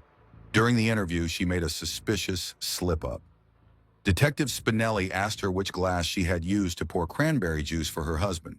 Stacy responded, "Well, when I poured the antifreeze, before quickly correcting herself to say, "I mean, the cranberry juice." Spinelli immediately picked up on the mistake, but Stacy became defensive, accusing him of trying to frame her, and abruptly ended the interview. Just days later, on September 12, 2007, a new twist emerged. Ashley Wallace, Stacy's daughter, had just started her first day of college when detectives visited her with devastating news. Her father, Michael Wallace, had been poisoned with antifreeze. Shaken, Ashley called her mother, and police wiretaps captured their conversation. Stacy asked Ashley about what the detectives had told her, and then suggested they share a drink to unwind after a tough day. Ashley, trusting her mother, accepted the drink. But something was wrong. Ashley began to feel drowsy and eventually passed out, winding up unconscious in her bedroom. Unknown to her, this was another attempt by Stacy to cover her tracks. On September 13, 2007, Ashley Wallace woke up with a hangover after drinking with her mother the previous night. Despite feeling unwell, she went to school as usual. When she returned home, Stacy Castor suggested they celebrate Ashley's upcoming 21st birthday early by drinking again. Ashley agreed, and her mother prepared another cocktail for her. According to former detective Valerie Brogan, Stacy's plan seemed odd from the start. The drink didn't taste good, and Ashley remembered her mother encouraging her to use a straw and drink quickly. telling her to push the straw to the back of her throat to avoid the bad taste. Ashley followed her mother's instructions, but soon felt overwhelmingly tired and went to lay down. By this point, Stacy Castor was panicking. The police were closing in on her after exhuming Michael Wallace's body and finding antifreeze traces. Desperate to shift the blame, Stacy hatched a plan to frame her own daughter, Ashley, for the murders of both her father, Michael Wallace, and her stepfather, David Castor. Earlier that week, Ashley had been questioned by investigators at her college about her father's death, and they informed her that he had been poisoned. Shocked and upset, she had called her mother, who then invited her over to unwind with drinks. The following day, after their second drinking session, Ashley's younger sister Bree found her unconscious in bed. Alarmed, Bree insisted that help be called. Stacy made the 911 call, but before paramedics arrived, a mysterious self-murder note appeared by Ashley's side. The note, supposedly written by Ashley, confessed to the murders of both her father and stepfather. Stacy quickly took the note and handed it to the paramedics, trying to paint the picture of a guilt-ridden daughter. But this attempt to divert suspicion would soon crumble as investigators dug deeper into the case. Tests revealed that Ashley had potentially fatal levels of painkillers in her system. She was dangerously close to death and would have likely died if she hadn't been rushed to the hospital just in time. When Ashley regained consciousness, investigators questioned her about the alleged self-destruction note and her father's murder. Confused, she explained that the last thing she remembered was her mother giving her a drink, a situation that had never happened before. Ashley was adamant that she didn't write the note and had no idea why the police were questioning her about the deaths of her father and stepfather. And finally, after 2 years of building their case, investigators finally arrested Stacy Castor in 2007. She was charged with second-degree murder for the death of her second husband, David Castor, and for attempting to kill and frame her own daughter, Ashley. During the trial, prosecutors argued that the so-called self-murder note, which was supposedly written by Ashley, was actually Stacy's creation. At the time of her father, Michael Wallace's death, Ashley had only been 12 years old. On the witness stand, she firmly denied any involvement in either of the murders and insisted that she had never written the note. Onondaga County District Attorney William Fitzpatrick and his team built a compelling case. They pointed out that David Castor's self-murder never made sense, as his fingerprints weren't found on the glass or the antifreeze container. Further investigation revealed a turkey baster in the kitchen trash containing traces of ethylene glycol, the toxic substance found in antifreeze, along with David's DNA. Prosecutors argued that this was proof Stacy had force-fed David the antifreeze.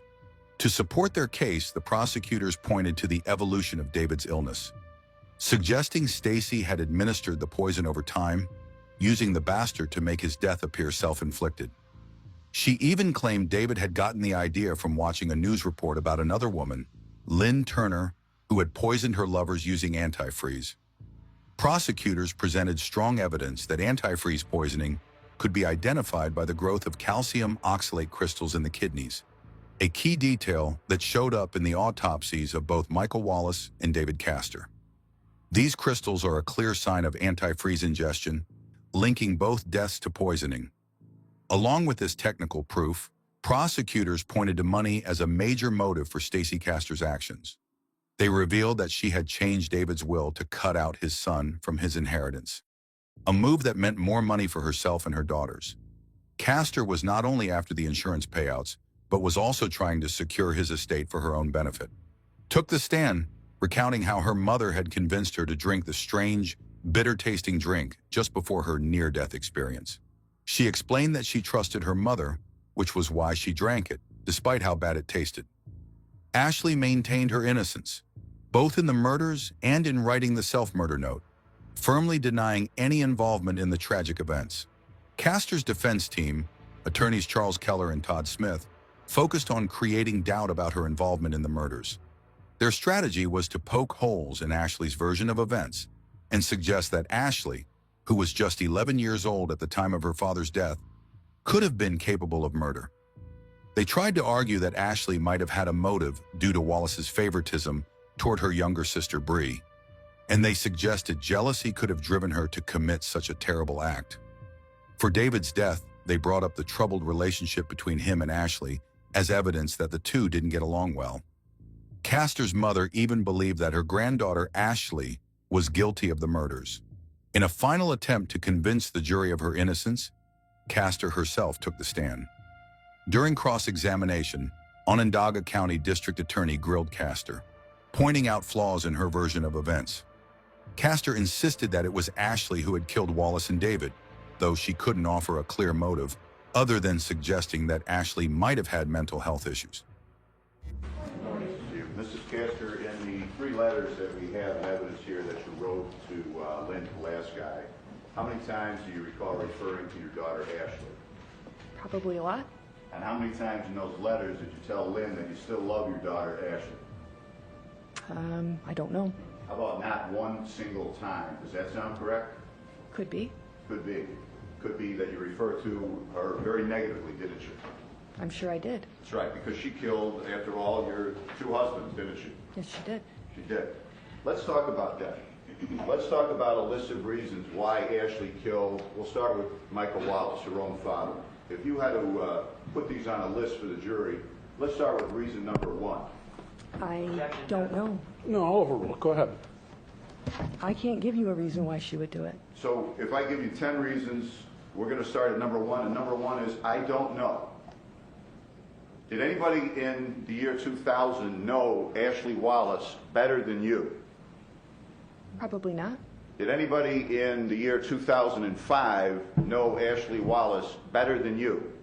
Probably not. And you, as you just said, have been in jail for 16 months for a crime you claim you didn't commit, correct? That's true. And your answer to this jury, when I ask you to give them the number 1 reason why Ashley Wallace killed her own father with antifreeze and then stuffed rat poison down his throat, your answer is, I don't know. Correct? That's correct.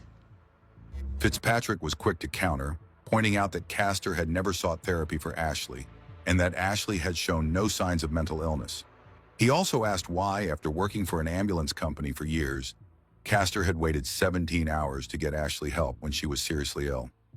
Fitzpatrick noted how Castor had dismissed David's condition, saying he looked okay even though he was vomiting and struggling to stand. He questioned how any mother who had lost 2 husbands to poisoning would fail to seek medical help for her own daughter in a similar situation. The back and forth between Fitzpatrick and Castor grew heated, with Fitzpatrick raising his voice and even shouting at her. Keller, Castor's attorney, frequently objected, at one point requesting a mistrial due to the intensity of the cross-examination. Prosecutors introduced another critical piece of evidence during the trial, the typing sounds on police wiretaps.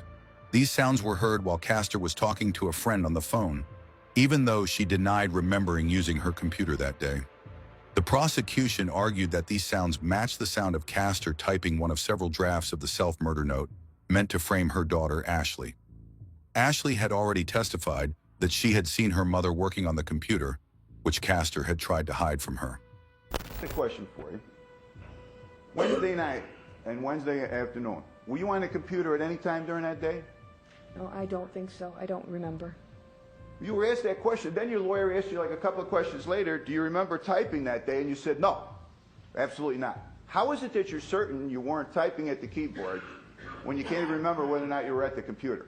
Well, if I wasn't at the computer, I couldn't be typing.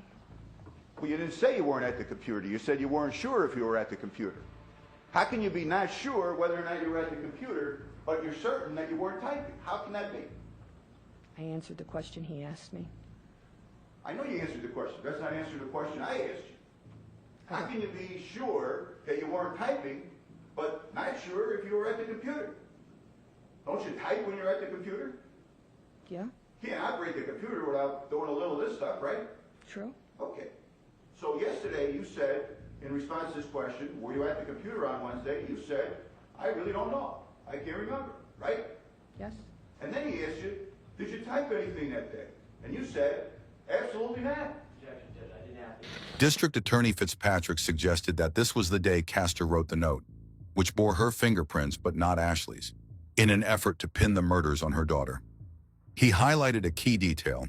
The word antifreeze was written as Anti-free in 4 different places within the note, matching the slip of the tongue Castor made during an interview when she said anti-free. Castor had claimed she was simply cutting herself off mid-sentence because she intended to say something else. Took this picture of one like it out of my folder, and I showed it to Stacy and said I had a question for you.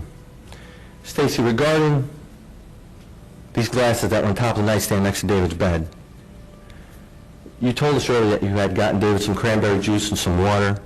By looking at the photo, would you be able to tell me which glass it was that you brought into David? Stacy leaned into the photo, was looking at it, at which time she said, when I poured the antifreeze, the cranberry juice, you're confusing me, you're jumping all over the place. At that point I said, Stacy, I simply asked you one question. I didn't jump all over, it was just one question, if you know which glass it was. At that point, the interview continued. When she said to you, when I poured the anti-free, are you certain it was anti-free and not anti-freeze with a Z? It was anti-free, absolutely positive. Thank you very much, Detective. The real victims here were Michael, David, and Ashley.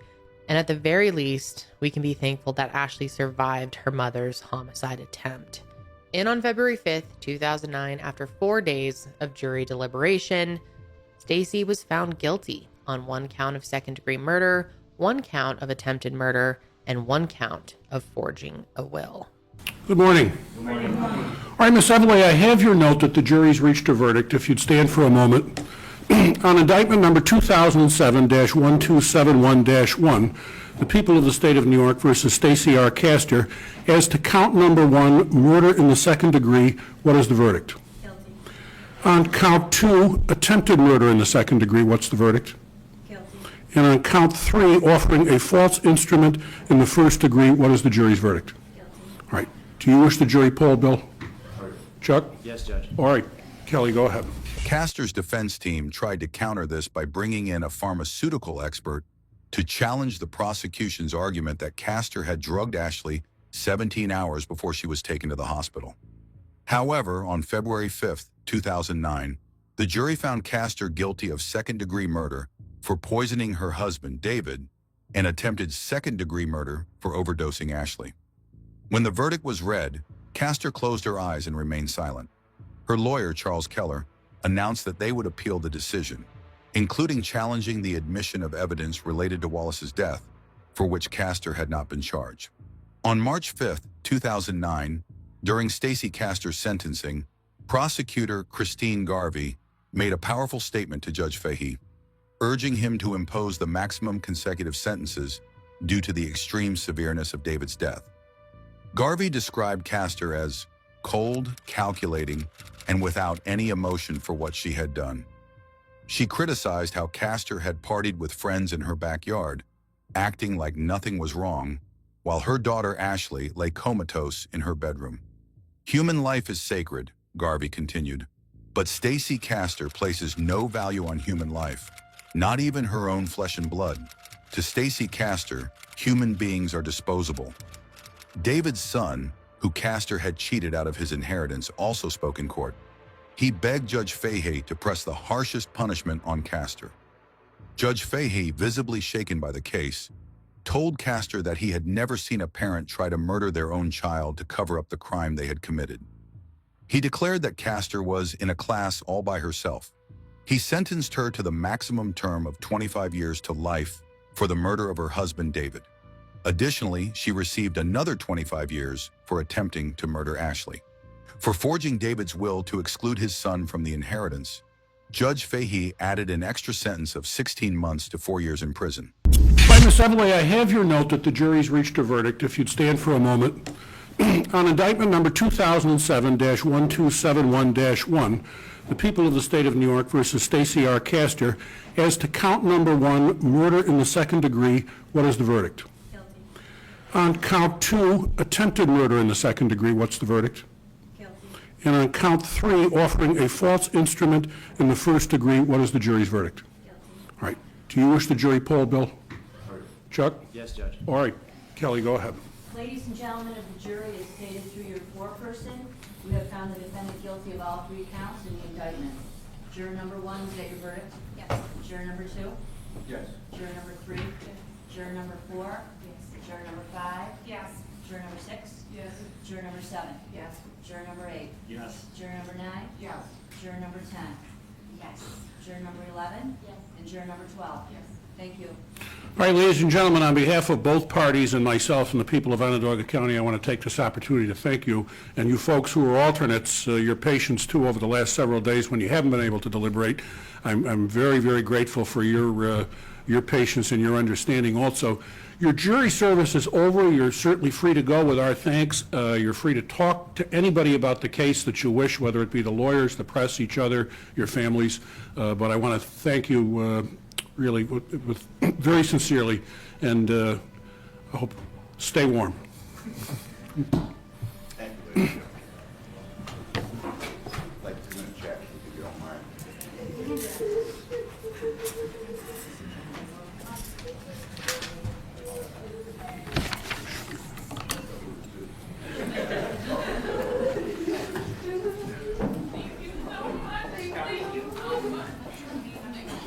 With her sentencing complete, Castor's fate was sealed, and she was left to face the long years ahead behind bars.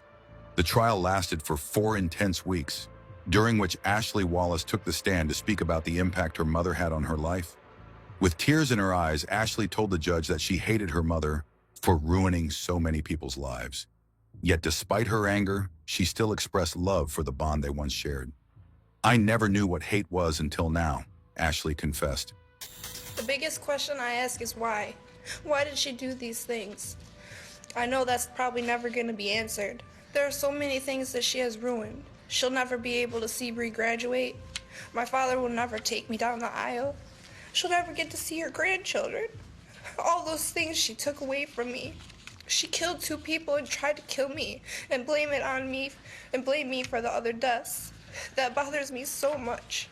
I had to pretend for a year that everything was okay, that nothing was bothering me, even though I was worried about the trial and worried whether the jury would believe me.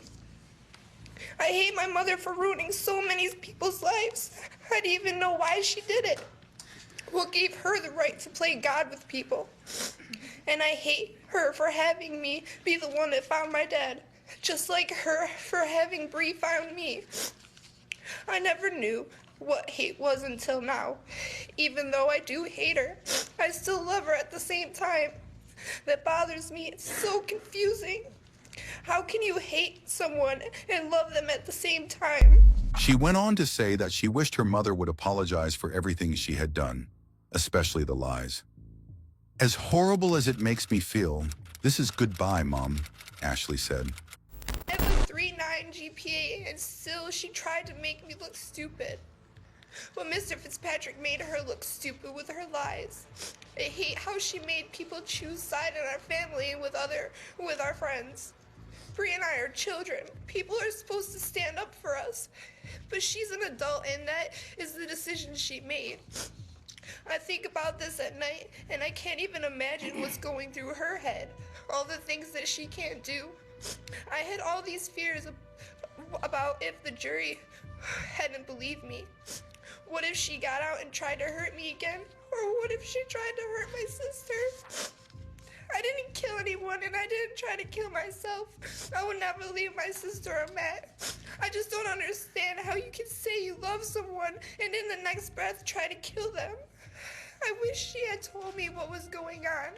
She was my best friend and she took that all away just because she got scared.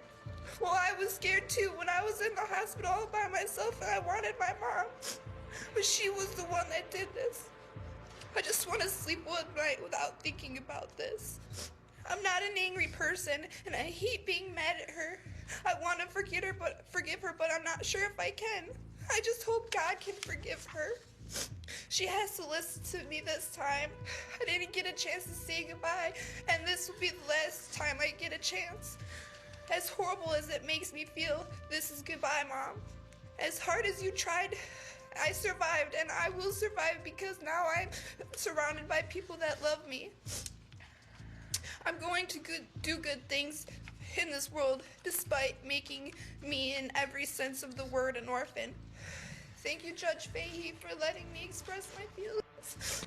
The weight of Ashley's words remained in the courtroom, showing the complex emotions that came with being betrayed by someone so close. Ashley's statement made it clear that, despite the pain and betrayal, she had found strength in her survival and in the love and support of others.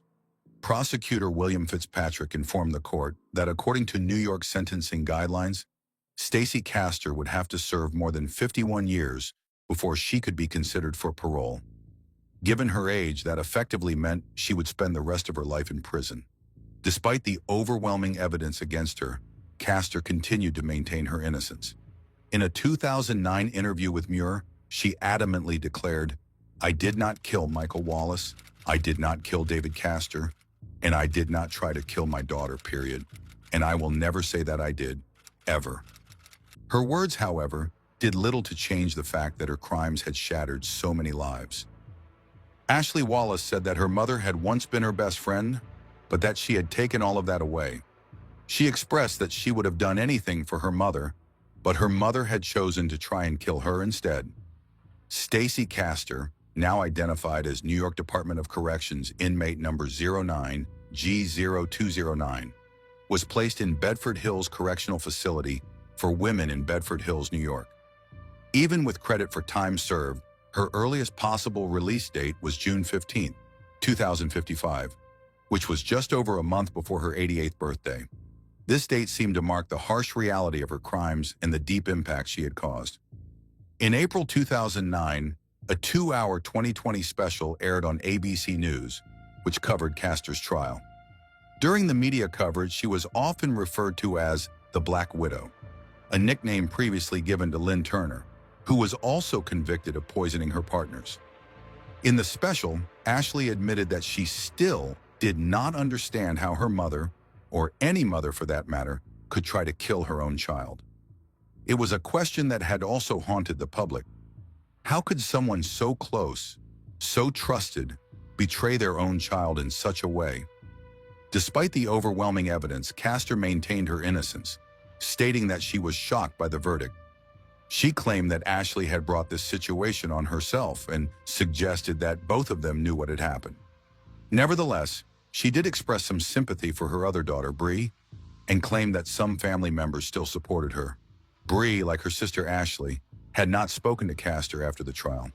She acknowledged that although losing her mother was difficult, she was relieved that the verdict had found Castor guilty, as they all knew she was guilty. Ashley, too, expressed that she would have done anything for her mother, but instead, her mother had tried to kill her. ABC interviewed forensic psychiatrist Dr. James Knoll about the case, and he addressed viewers' questions via video on April 23, 2009, and through site comments on April 27, 2009. He pointed out that most self-murder notes tend to focus on themes of remorse, with the writer expressing an inability to go on with life. However, the note that was supposedly written by Ashley focused instead on removing blame from Castor. Knoll noted that this theme appeared 14 times within the note, which led him to believe that Castor would never admit to guilt. He explained that individuals like Castor, who are guilty of such crimes, often follow the code of deny, deny, deny until the very end. Castor's story was adapted into a Lifetime television film titled Poisoned Love, The Stacey Castor Story. The film, part of the Ripped from the Headlines series, premiered on February 1, 2020. Nia Vardalos portrayed Castor in the film, which retold the chilling events surrounding her crimes. Stacey Castor was found dead in her cell on June 11, 2016. At first, it wasn't clear how she had died, and her death was listed as undetermined. However, the DA's office later confirmed that she had died of a heart attack, with no signs of foul play or ended her own life. She was only 48 years old and had never seen her daughters again after the trial. What would you do if you found out someone you loved tried to harm you? Do you think Ashley will ever find closure after everything she's been through? Leave your thoughts in the comments section below. And don't forget to like this video and subscribe to our channel if you haven't already. Thank you for watching. We'll see you guys soon. Kevin Bacon was 25 years old. His parents report him missing because he had not shown up for Christmas brunch. There was one person in particular that Kevin had been communicating with. They were looking to have a date and have a consensual sexual encounter. Kevin decided to meet someone he'd connected with on the dating app Grindr. What began as a simple encounter with a stranger would end in a horrific crime that shocked the nation. The shocking discovery that followed, and the questions it raises about safety, mental health, and justice. Kevin Bacon was a 25-year-old from Schwartz Creek, Michigan. He was born in 1994 and grew up as a bright and charismatic young man. He was known for his humor, his kind heart, and his love for making people feel good about themselves. Kevin was just one of my truest, closest friends that I ever had. He was just very vibrant, and he always had an opinion about everything. Kevin wasn't just any ordinary young man. He had a passion for hairdressing and had graduated from Sharp's Hair Academy. By 2019, he was working at a salon in his hometown. He loved his job, and his clients adored him for his creativity and warmth. He was close to his family, his parents, Carl and Pamela, and his sister, Jennifer. They meant the world to him. Kevin also had a lot of friends and even more pets. Something I always admired about Kevin is he was never afraid to express himself. He was not afraid to be this big, bald man with a pink polo and a purse and his nails done. He loved cats and dogs, and his home was filled with their playful energy. But like many people, Kevin faced challenges. He struggled with self-esteem, body image, and depression. Despite these struggles, he dreamed of bigger things. Kevin hoped to move to Chicago one day, leaving his small town behind for a brighter future. On December 24th, 2019, Kevin was looking forward to the holidays. He worked at the salon that day, doing his mom's and sister's hair for Christmas. Afterward, Kevin decided to spend the evening meeting someone he'd connected with on a dating app called Grindr. Kevin lived with his best friend and roommate, Michelle. Before leaving the house, he told Michelle he'd be back later that night. It was supposed to be a casual meetup, but this would be the last time anyone saw Kevin alive. When Kevin didn't show up for Christmas breakfast the next morning, his family immediately knew something was wrong. Kevin was someone who cherished family traditions, especially during the holidays. Missing breakfast without any explanation was entirely out of character for him. His parents, Carl and Pamela, tried calling and messaging him, but there was no response. As the hours passed, their concern turned into fear. By December 26th, Kevin's family reported him missing to the police. They explained that he had gone out on Christmas Eve after using a dating app, but hadn't returned.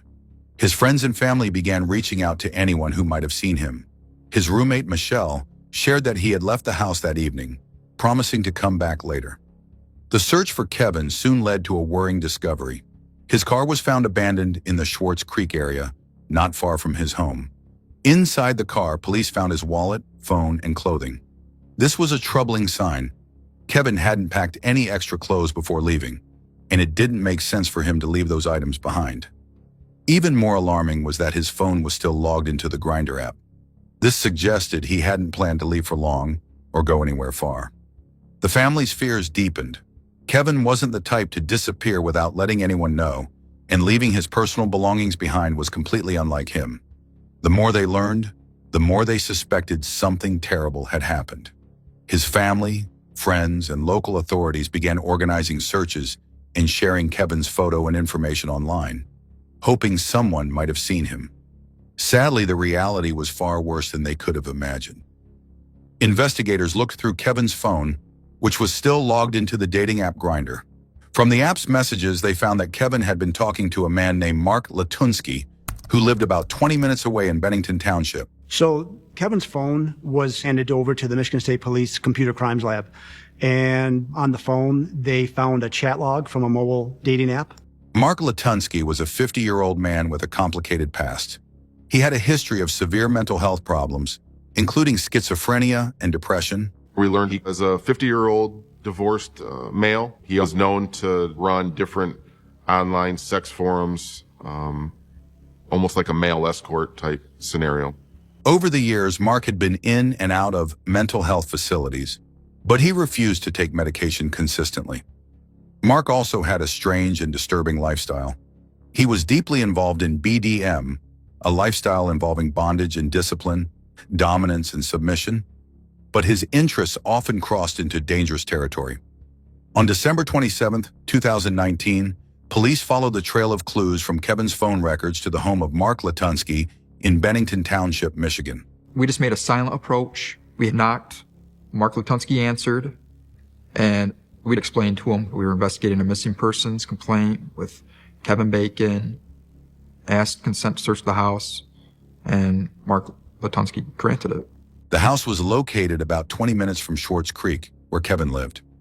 As officers approached the property, they had no idea of the nightmare they were about to uncover. Mark Latunsky greeted the officers at the door. He was calm, friendly, and cooperative, giving no indication that anything was wrong. He even allowed the police to search his home without hesitation. Mark's behavior was unsettlingly normal for someone who would soon be revealed as a cold-blooded killer. Me and one of the other officers remained with Mr. Latunsky, just conversating with him. While they were searching the home, Mark appeared very calm and collected, not nervous whatsoever. His Christmas tree was still up. We were talking about that. As the police began their search, they quickly noticed something odd about the house. It was cluttered and disorganized with signs of neglect. But it was the basement that revealed the true horror of what had happened to Kevin Bacon. In the dimly lit basement, the officers found Kevin's body hanging upside down by his ankles, suspended from the rafters with chains. He was completely naked, and it was immediately clear that he had been brutally murdered. When I arrived on scene, we were taken to a secluded room on the north side of the house.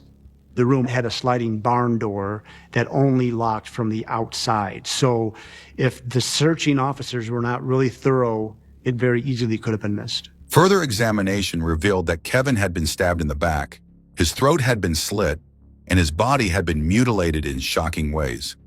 One of the most disturbing details was that Mark Latunsky had removed parts of Kevin's body, specifically his testicles, and admitted to cooking and eating them. I remember thinking to myself, what in the world are we looking at? Mark would later explain this gruesome act in chilling detail, claiming it was part of his twisted fantasies.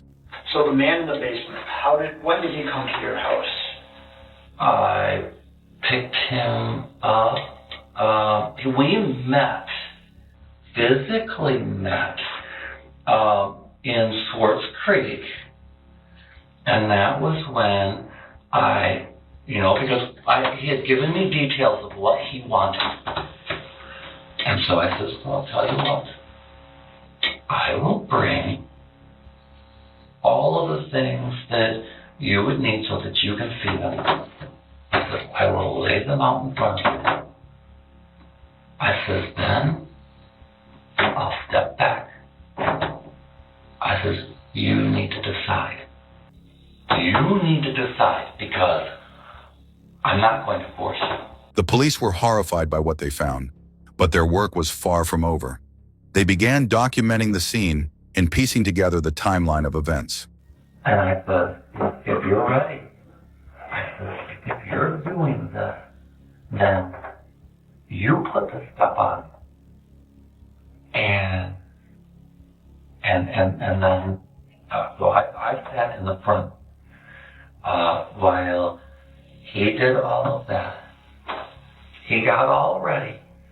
And I said, look, this way you're leaving everything behind, and it's like, done. And then at that point he says, okay, I'm ready. I went around and I shut the trunk, and then I put, he gave me the key so that I could lock the car. I put his bag in the back.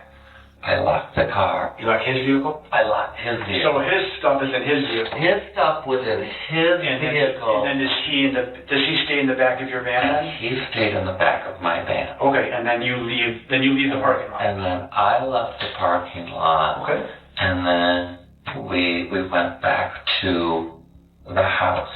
When you're driving him from that parking lot to your house? I actually had him sit on a blanket.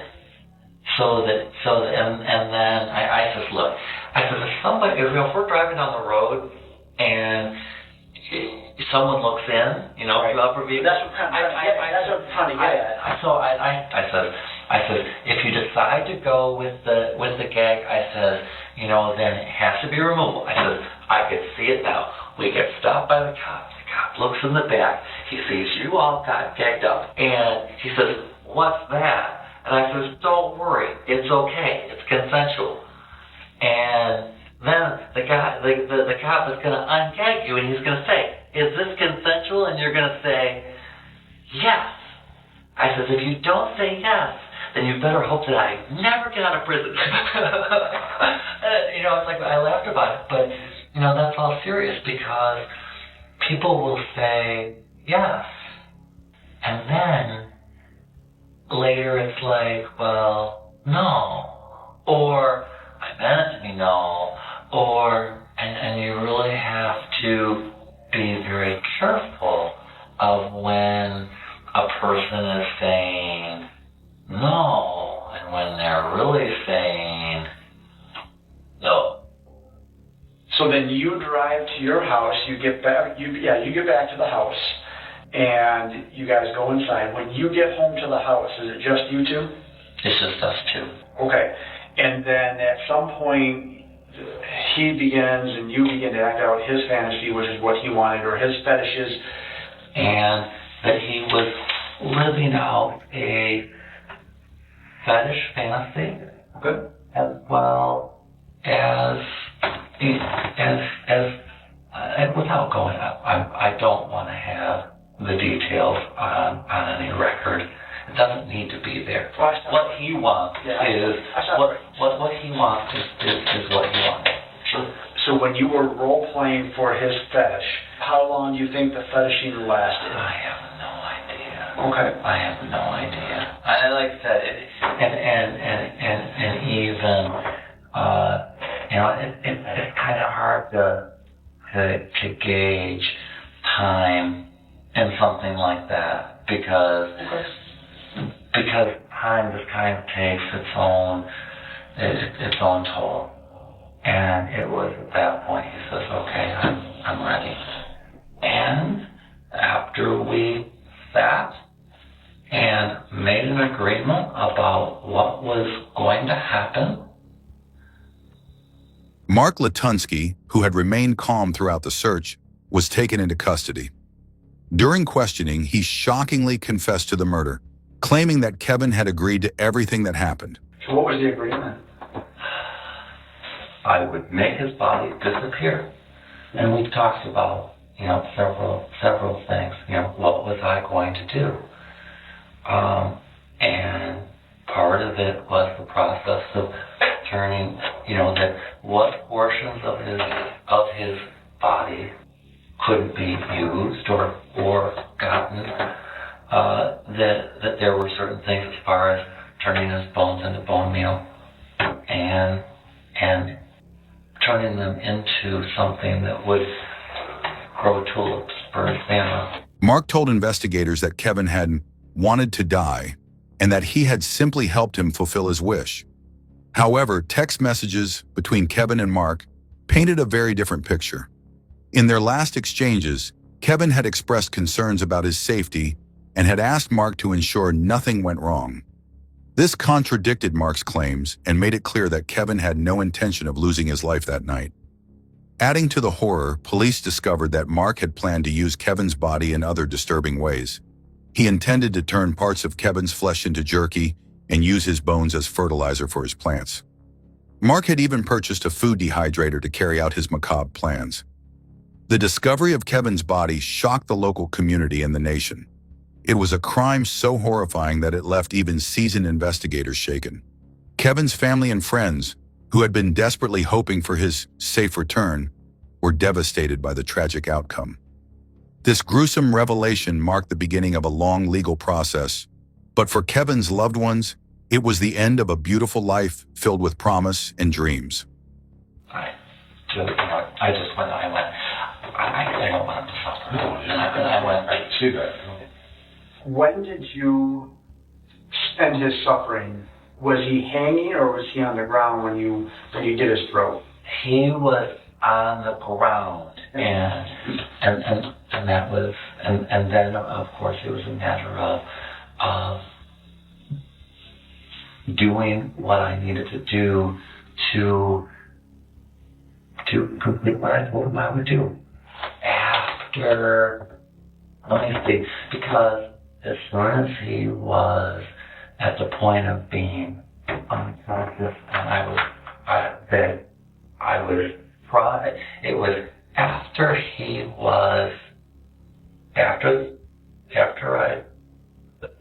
took the knife and put it into his spine.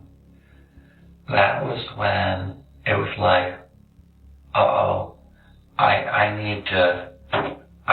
need to make sure that this is quick and not drawn out. Okay. And so it was then that it's like, okay, let's get this so that he quicker.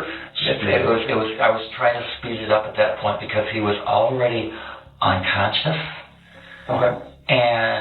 But I could tell, because you could tell he was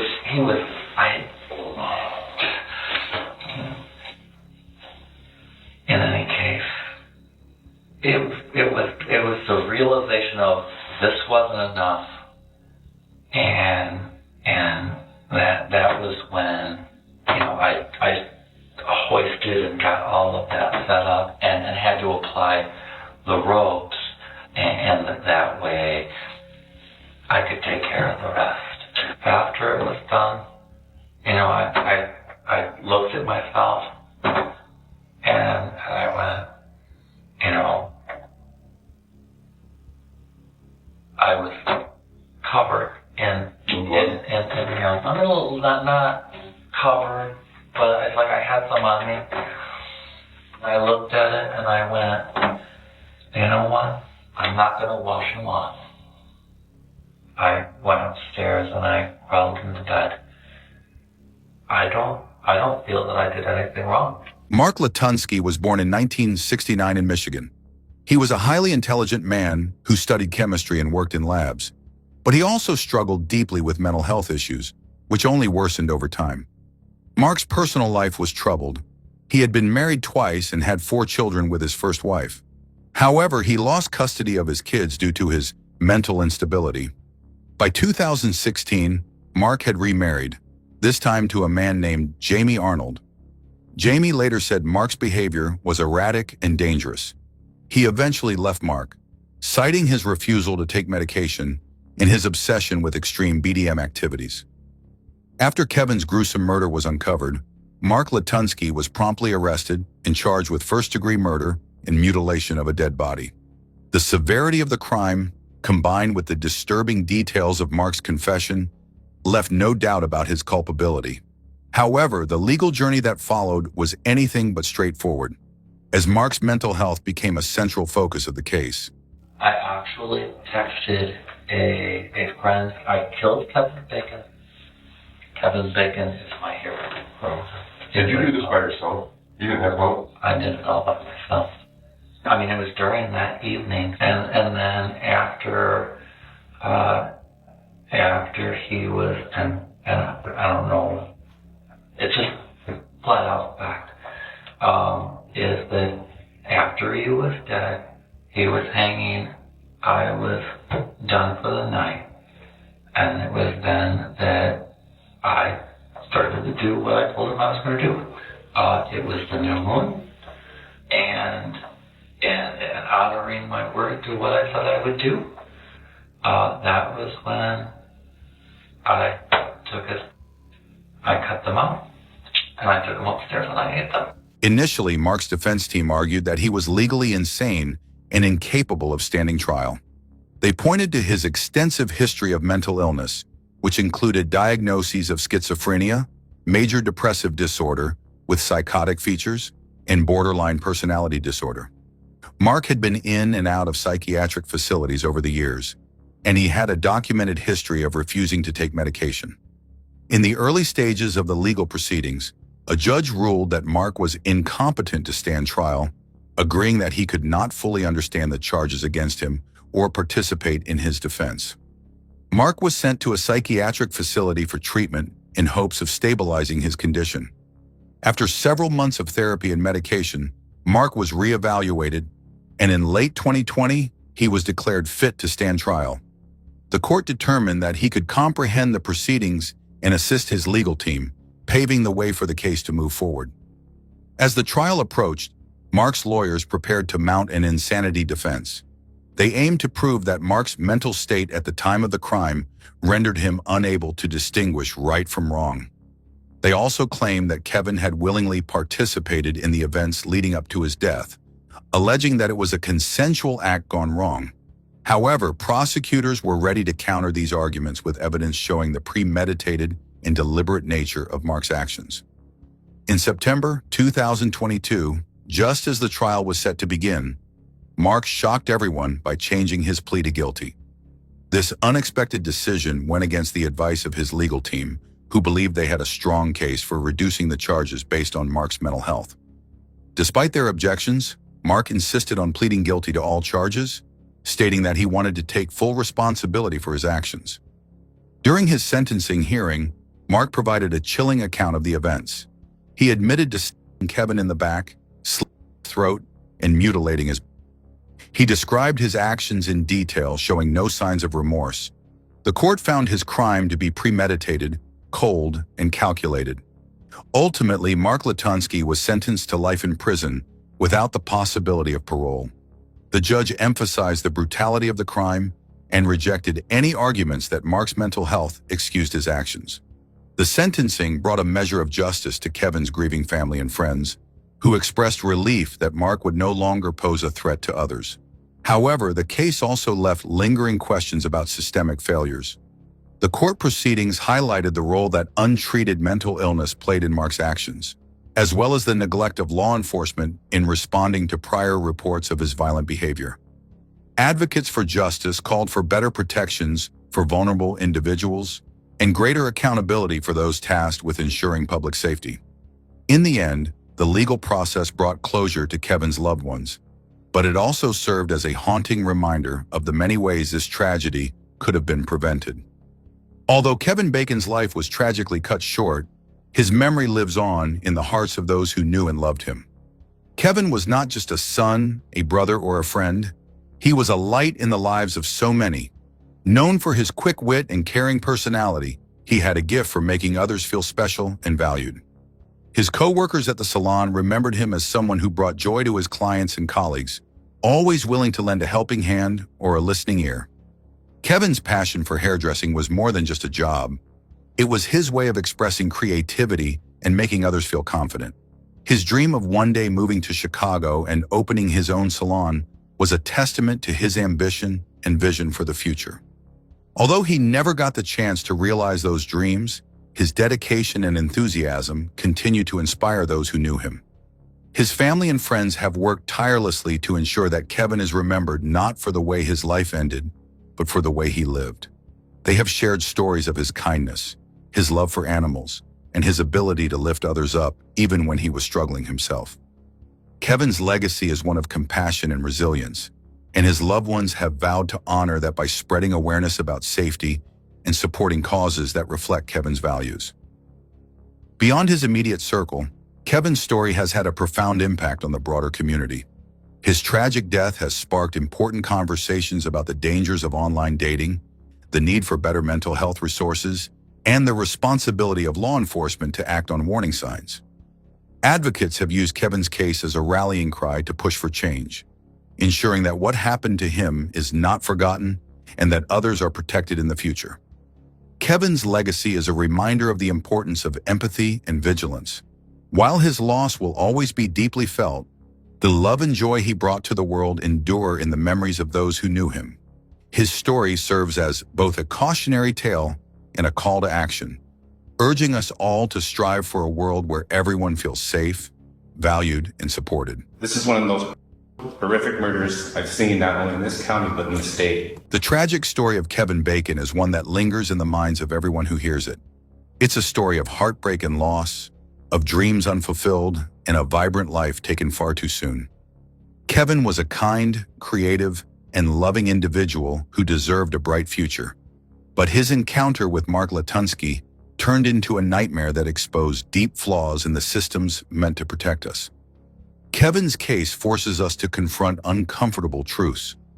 It highlights the dangers that can come from trusting strangers in a world where not everyone has good intentions. It underscores the importance of being vigilant about personal safety, particularly in the digital age where online interactions can lead to unforeseen risks. But this story is about more than just Kevin's tragic end. It's about the systemic failures that allowed it to happen. The repeated warnings about Mark Latunsky's behavior were ignored, dismissed as inconsequential or unworthy of investigation. If those earlier cries for help had been taken seriously, Kevin might still be here today. This case is a reminder of how crucial it is for law enforcement to act decisively and without bias, regardless of who the victims are or the circumstances involved. It also raises questions about mental health care and the consequences of untreated illness. Mark Latunsky's violent and erratic behavior was well documented, yet he slipped through the cracks of the system, leading to devastating results. Kevin's case calls for a renewed commitment to ensuring that individuals with severe mental health conditions receive the treatment and support they need, not only for their sake, but for the safety of others. Despite the darkness surrounding this case, Kevin's legacy is one of light. He is remembered for his warmth, his humor, and his ability to uplift those around him. His life, though tragically short, had a profound impact on his family, friends, and community. The advocacy efforts that have arisen in his memory are a testament to his enduring influence and the desire to create a safer world for others.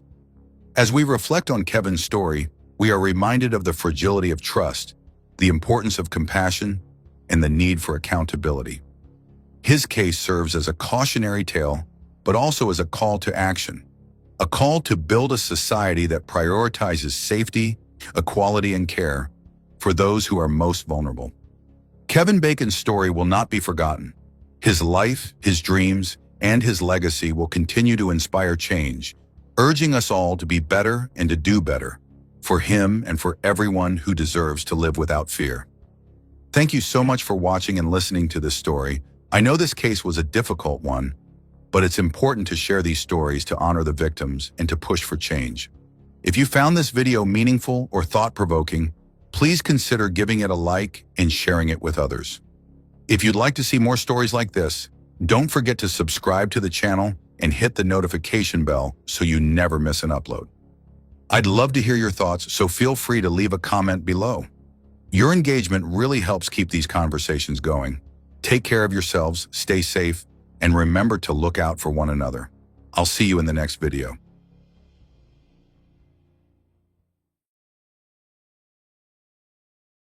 Eventually find her. I told her I loved her and said goodbye, wondering if that would be the last time I would talk to her alive.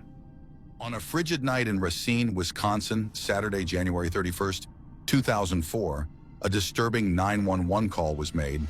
A woman trapped in a garbage can packed with snow managed to whisper that her ex-husband was attempting to kill her. I can't control her anymore, and I think that that's when he was really plotting to kill me. As she lay confined in his truck, unsure of her destination, the icy snow surrounded her. She was terrified for her life. Terry Gendusa, born in the mid-1960s in Wisconsin, had a joyful childhood in a stable home and was close to her 3 siblings. Full of energy and lively, she thrived in her family environment. After high school, she attended the University of Wisconsin-Parkside, where she met David Larson in 1983 through mutual friends. They enjoyed hanging out together at local pubs, but their relationship remained strictly platonic. It wasn't until 1995, 12 years later, that Terry and David reconnected. At that time, Terry had recently ended a long-term relationship, and David had just left the Marine Corps. Both were looking for something more serious, and their shared history made it feel like the perfect match. They seemed ready to settle down together. However, Terry later admitted that she had rushed into the relationship. She was concerned about her biological clock and ignored some serious warning signs. David's bad temper and disdain for women were major red flags, but she overlooked them. Although his anger initially wasn't directed at her, it was evident in his mistreatment of service workers, like waiters and cashiers. Terry found his behavior embarrassing, but never imagined that one day she would become the target of his rage. For a while, his troubling behavior didn't directly affect her. Things took a dark turn after Terry and Dave married in April 1996. Just 4 days into their honeymoon in Hawaii, Dave hit Terry for the first time. His reason? He didn't like the way she was dressed. When she refused to change, he struck her, telling her that now that they were married, she had to obey him. He even said she was bought and paid for. After returning home, there were brief periods of calm, but with someone like Dave, the good times were always followed by darkness. His abusive behavior, both verbal and physical, escalated over time. Dave viewed their marriage as a contract in which Terry was expected to follow his every rule. He believed that failing to comply meant she deserved punishment, which often came in the form of violent outbursts. Throughout their marriage, Terry attempted to leave Dave 5 times. She would only return when he promised to seek marriage counseling or attend anger management classes. However, once the tension eased, he would break those promises, trapping her in a cycle of abuse. It's crucial not to judge Terry for her decisions. Victims of domestic violence often face complex situations, and Terry's case was no different. Dave controlled every aspect of her life. He forced her to quit her job, isolated her from her friends, and stripped her of any financial independence. He took her car, which was registered in her name, and denied her access to any financial information. Terry was given only $25 a week for her expenses, and she had to manage it carefully, showing receipts as proof to the authorities. Feeling trapped by her husband's control, Terry decided to comply with all of Dave's demands, hoping to meet his expectations and avoid further conflict. Over time, constant abuse wore down her self-esteem, and she began to believe that she was to blame for the situation, even though she wasn't. Eventually, Terry realized that no matter how hard she tried to be the perfect wife, Dave would always find something to criticize. He would lash out at her for his own frustrations, and she could never win his approval. By the time Terry had this realization and started planning to leave, she discovered she was pregnant. While she was excited about becoming a mother, she knew the home environment was far from suitable for raising a child. Still, she hoped that the arrival of a child might change Dave for the better. Although Dave was somewhat kinder to Terry during her pregnancy, things quickly returned to normal after their first daughter, Amanda, was born in 1997. Their second daughter, Holly, came in 1999. But even the joy of fatherhood couldn't change Dave's behavior. In late 1999, during a fight, Terry reached her breaking point. While the details vary, some accounts say Dave screamed at their daughter, Amanda, or pushed Terry while she was holding Holly. Either way, Terry knew that he had crossed a line by involving their children. Determined not to let her children grow up in such an abusive environment, Terry decided to leave for good. She gathered what she could, took the girls, and fled to a women's shelter while filing for divorce. Dave fought back by stalling the divorce proceedings, refusing to provide necessary documents, and trying to tarnish Terry's reputation. He was eventually held in contempt of court for delaying the process and trying to manipulate the outcome. His attempts to badmouth Terry, insult judges, and defy his lawyer only backfired. Finally, on January 31, 2001, after 3 long years of abuse, Terry was granted a divorce, severing her ties with Dave for good. Even after Terry's divorce from Dave, he remained a presence in her life. Despite Terry's detailed accounts of the abuse she endured, a judge awarded joint custody of their daughters. This meant that Terry still had to face the man who had terrorized her during the court-ordered custody exchanges. Dave insisted that these exchanges happen at his home, refusing to meet in public despite Terry's requests. It's unclear how he was able to dictate these terms, but it forced Terry to repeatedly confront the past she desperately wanted to escape. This constant reminder of her traumatic experience left Terry convinced that she would never date or marry again. She wanted to focus entirely on herself and her daughters. However, as the saying goes, love often comes when you least expect it. Just before her divorce, Terry had joined the Bel Canto Community Chorus, where she met Nick Nicolai. Nick was immediately attracted to Terry, but gave her the space she needed during her divorce.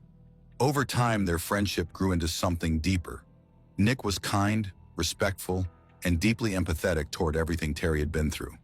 He also welcomed her daughters with open arms, treating them as his own.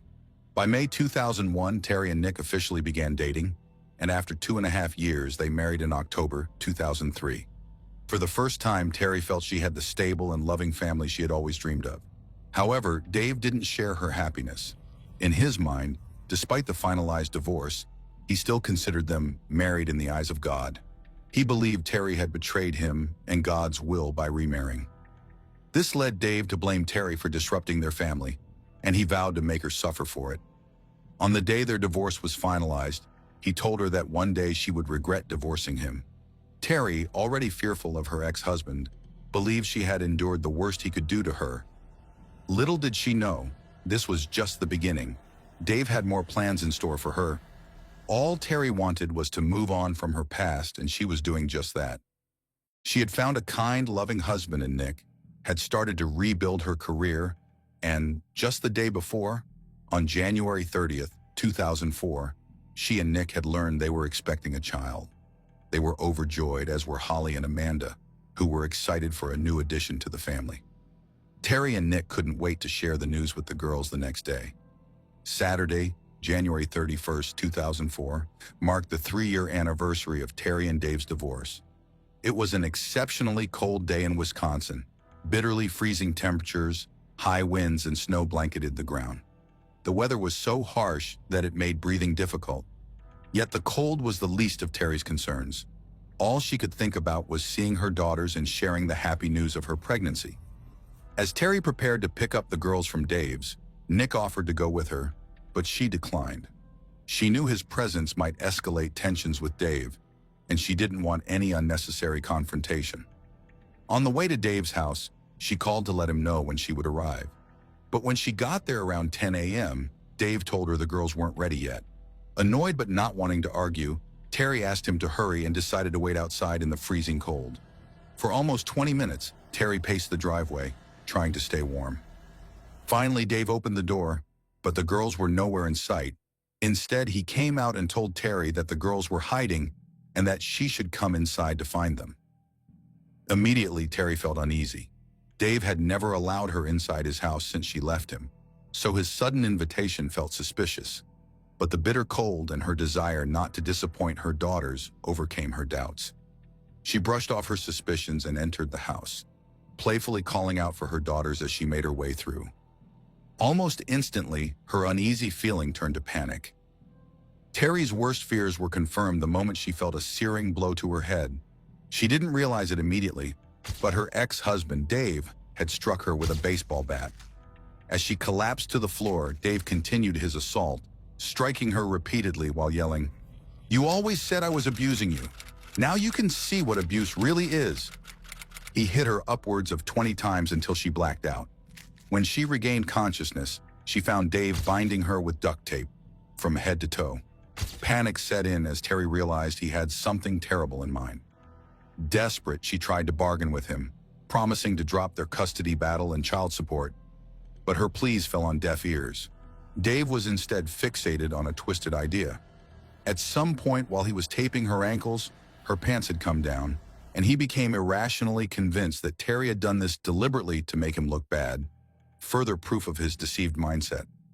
Once he'd finished binding her, he placed her bruised, bleeding body into a trash can, packed it with snow, and loaded it into the back of his truck.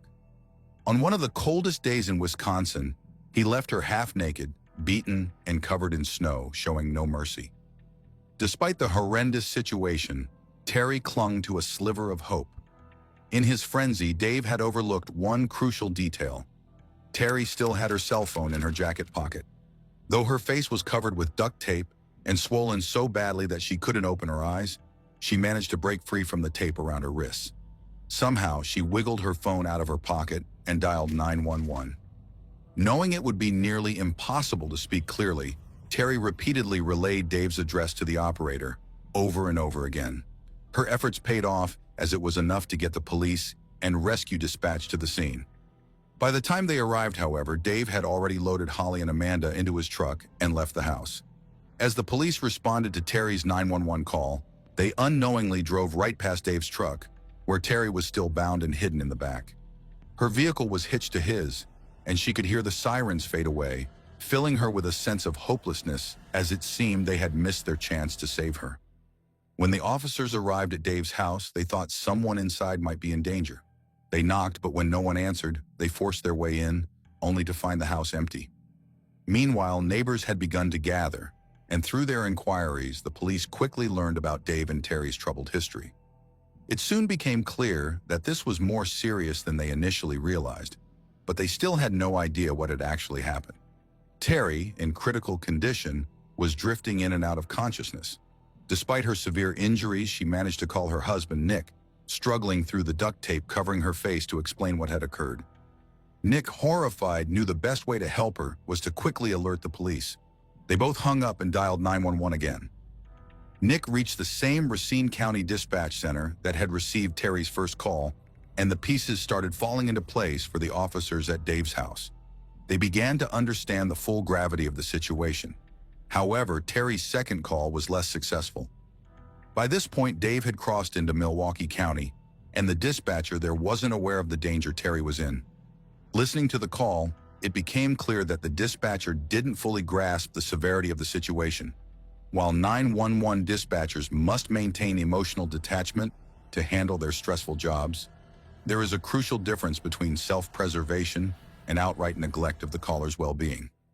Unfortunately, in this case, it was the latter which contributed to the continued danger Terry faced. Terry's second 911 call left many people stunned and angry. The operator seemed to dismiss it as a prank, and her tone was cold and unhelpful, which only added to the frustration and fear of those involved. Hello? Can I help you? My husband is trying to kill me. Your husband's trying to kill you? Does he have you handcuffed or what? Masking tape. Masking tape? Then how are you holding the phone? Do you want to talk to me or you just want to deep breathe? Listening to Terry's voice on the 911 call, it was painfully clear that something was terribly wrong. Yet instead of receiving compassion or a sense of urgency, she was met with skepticism and dismissal. Many reports about the case downplay this call, but it stands out as a striking example of a failure in what should have been her lifeline. Despite the horrific situation, Terry continued to fight for her life. When she regained consciousness and realized they were still on the move, she stuck her hand out of the garbage can, hoping to attract the attention of a passing driver. Unfortunately, it was Dave who noticed. Enraged by her attempt to save herself, he pulled over, struck her with the bat again, and threatened to shoot her if she tried anything else. As if that weren't enough, her cell phone rang, and Dave seized it, cutting off her last link to the outside world. She was now completely isolated. Aware of her dire situation, Terry decided to play dead, hoping to convince Dave that she was no longer a threat. As he unloaded the trash can from the truck, she lay motionless, faking death. Dave's plan was to leave her for dead in a storage locker. He wheeled the trash can inside, duct taped it shut, pushed it into a corner, and stacked boxes on top of it to ensure she couldn't escape. With the job done, he left, slamming the metal roll-up door behind him, sealing Terry in what he believed would be her tomb. Meanwhile, the police were ramping up their efforts back at Dave's house. Time was running out, and they knew they had to act fast, even though they had little to go on. They issued Amber Alerts for Holly and Amanda, sent out all points bulletins for both Terry and Dave's vehicles, and tried to ping their cell phones. They also conducted a more thorough search of Dave's home, which was complicated by extreme hoarding conditions. The house was filled with decaying food, dirty dishes, scattered laundry, and cluttered with narrow walkways barely passable through the mess. The question remained, would the police gather enough information in time to save Terry, or had they already missed their only chance? As they continued their search of Dave's chaotic house, the police made a disturbing discovery. The police discovered Terry's bloodied pants, wrapped in duct tape, along with a large bloodstain on the carpet. The size of the stain suggested that whoever it belonged to, presumably Terry, was in critical condition. Time was quickly running out, and if they didn't find her soon, they feared the worst. Despite their best efforts, every lead seemed to lead to a dead end. As night fell, the the police expanded their search to every place Dave had frequented, hoping something would finally come through. This turned out to be a fortunate decision. By chance, they spotted Dave driving to work, behaving as if nothing had happened. They quickly pulled him over, expecting a confrontation with a potentially violent man. However, when they approached, they found Dave disturbingly calm, collected, and, most notably, alone. Terry and the children were nowhere to be seen. Dave played the part of the confused ex-husband flawlessly. He acted completely oblivious to why the police were so eager to find him. The officers decided to adopt a non-confrontational approach and invited him to the station, claiming they just needed to clear up some confusion. Surprisingly, Dave agreed without hesitation. In the interview room, it became clear that Dave felt invincible. His arrogance was unmistakable. Within minutes, he told the police that Holly and Amanda were safe at his girlfriend's house, claiming that he had dropped them off because Terry had failed to pick them up that morning. Then Dave launched into a bitter diatribe about how terrible Terry was, portraying her as the true villain in their story. He ranted about how she had tormented him for years, completely unaware of the gravity of his own actions. The police let him talk, knowing that sometimes the best way to uncover the truth is to let someone lie until they trap themselves. As Dave tried to paint an innocent picture of his day, he began to create inconsistencies. He was setting the stage for his own downfall. Dave sat down and began recounting his day, painting a picture of a devoted father who had made breakfast for his daughters and patiently waited for Terry to pick them up. According to him, he had waited until 11:30 a.m. before finally giving up and taking the girls to his girlfriend's house. He seemed confident in his story. Unfortunately for him, that one detail would be his undoing. Terry's first 911 call had been placed at 10:57 a.m., and the police had responded to Dave's house by 11:03 a.m., a full 27 minutes before the 11:30 a.m. that Dave claimed he had left. And when the police arrived, Dave wasn't there. This contradiction was a glaring hole in his story. Once they caught him in this lie, the police didn't hold back. They confronted Dave with everything they had: the blood found in his house, Terry's pants, the 911 calls. They hammered him with the mountain of evidence, and as they did, they noticed something shocking. Dave was sitting there calmly answering their questions while wearing pants stained with Terry's blood. He hadn't even realized it. When the detectives pointed this out, Dave scrambled. He tried to change his story, attempting to backpedal as fast as he could. He created a new tale on the spot. He claimed that while packing his daughter's school bags that morning, Terry had somehow snuck into his house, dropped her pants, and attacked him with a hammer. He said that he saw her just in time and was forced to immobilize her with a baseball bat in self-defense. From there, he claimed he blacked out and had no idea what happened next or where Terry was. The detectives weren't buying it. They reminded Dave that it was bitterly cold outside and that if Terry was still alive, time was running out.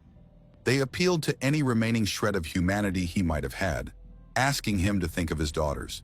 But Dave just smiled, yawned, and said he needed a break. He was in essence telling them that no matter what, he was determined to ensure that Terry would be dead by the time she was found. It was a shocking display of cold-heartedness. Despite being caught red-handed, literally, Dave showed no concern for Terry's life. His animosity toward her was so intense that he was willing to sacrifice himself just to make sure she suffered. The detectives realized they were dealing with someone who would rather go down for murder than give up his twisted sense of vengeance. Could the investigators find Terry in time despite Dave's stubborn silence? Or would Dave's twisted resolve seal her fate? During the interrogation, Dave requested a break, which due to legal protocols, had to be granted to avoid the interrogation being considered coercive. While investigators were obligated to comply, this break turned out to be advantageous for them. While examining Dave's personal belongings, investigators stumbled upon a significant clue. Among the clutter of his wallet, which contained business cards and receipts from various places, they found a business card for a storage facility located in Wheeling, Illinois, nearly 60 miles from Dave's home in Wisconsin. This seemed out of place and suspicious, as it was unusual for someone to store belongings so far from home. Despite the possibility of innocent explanations, time was of the essence. Desperation led the investigators to follow up on this lead. They contacted the storage facility and learned that Dave had indeed rented a unit there and had accessed it just hours after Terry's disappearance. This discovery intensified their suspicion, and they decided to investigate further. The facility attendant was asked to check the storage unit for anything unusual. After a tense wait, the attendant reported hearing sounds that suggested someone might be inside. This was a critical moment. Investigators instructed the attendant to call local law enforcement immediately, and Racine County Police set out for Wheeling, knowing that every second counted. As the Wheeling police arrived at the facility, they were prepared with a pry bar to force their way into Dave's storage unit. The urgency was visible, with the hope that this lead was not a dead end. Upon entering the unit, their initial optimism lowered as they observed only boxes, shelves, and a trash can. It was the trash can that ultimately caught their attention.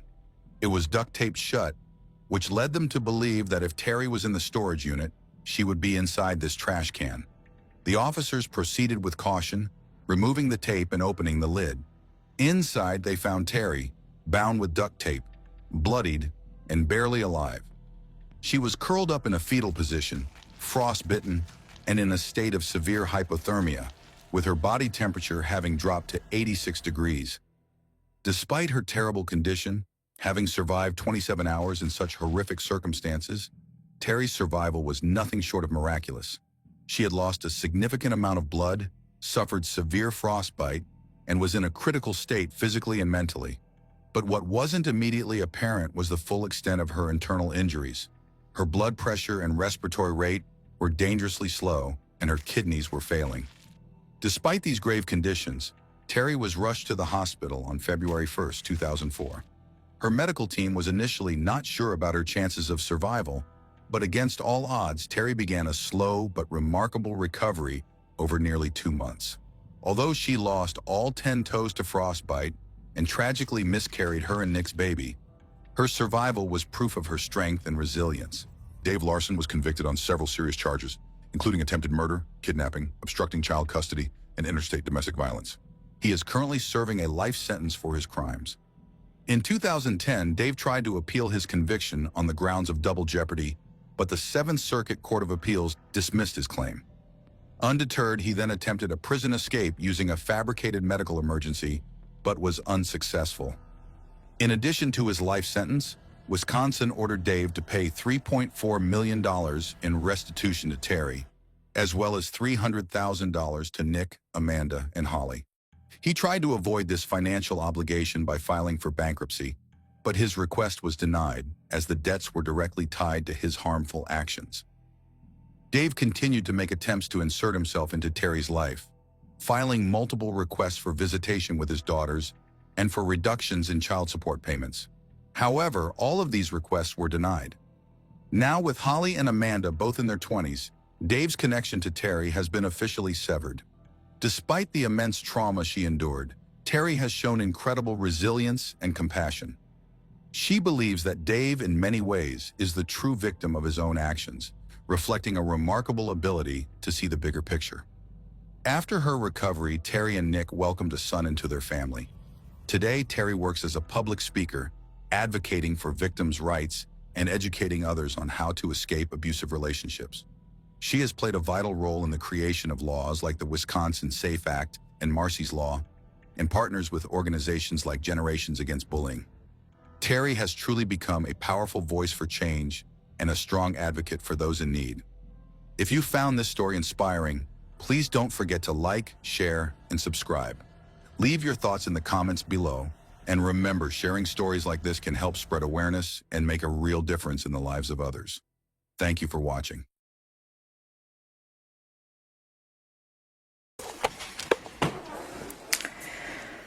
This is me, July 29th, 2008. It is 12:33 Mountain Time. Covering all my bases, making sure that if something happens to me or my family or all of us, that our assets are documented. On the morning of December 7th, 2009, in West Valley City, Utah, Susan Cox Powell, a 28-year-old devoted wife and mother of 2 young boys, had mysteriously vanished without a trace.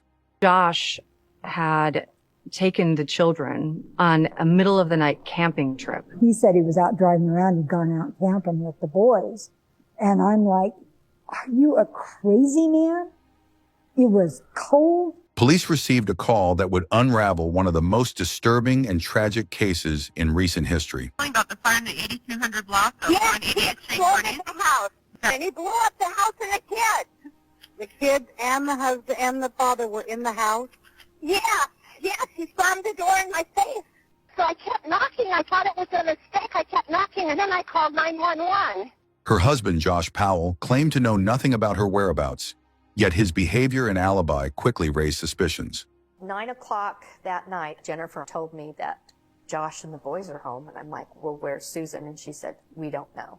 What made the case even more puzzling was Josh's explanation of where he had been the night before.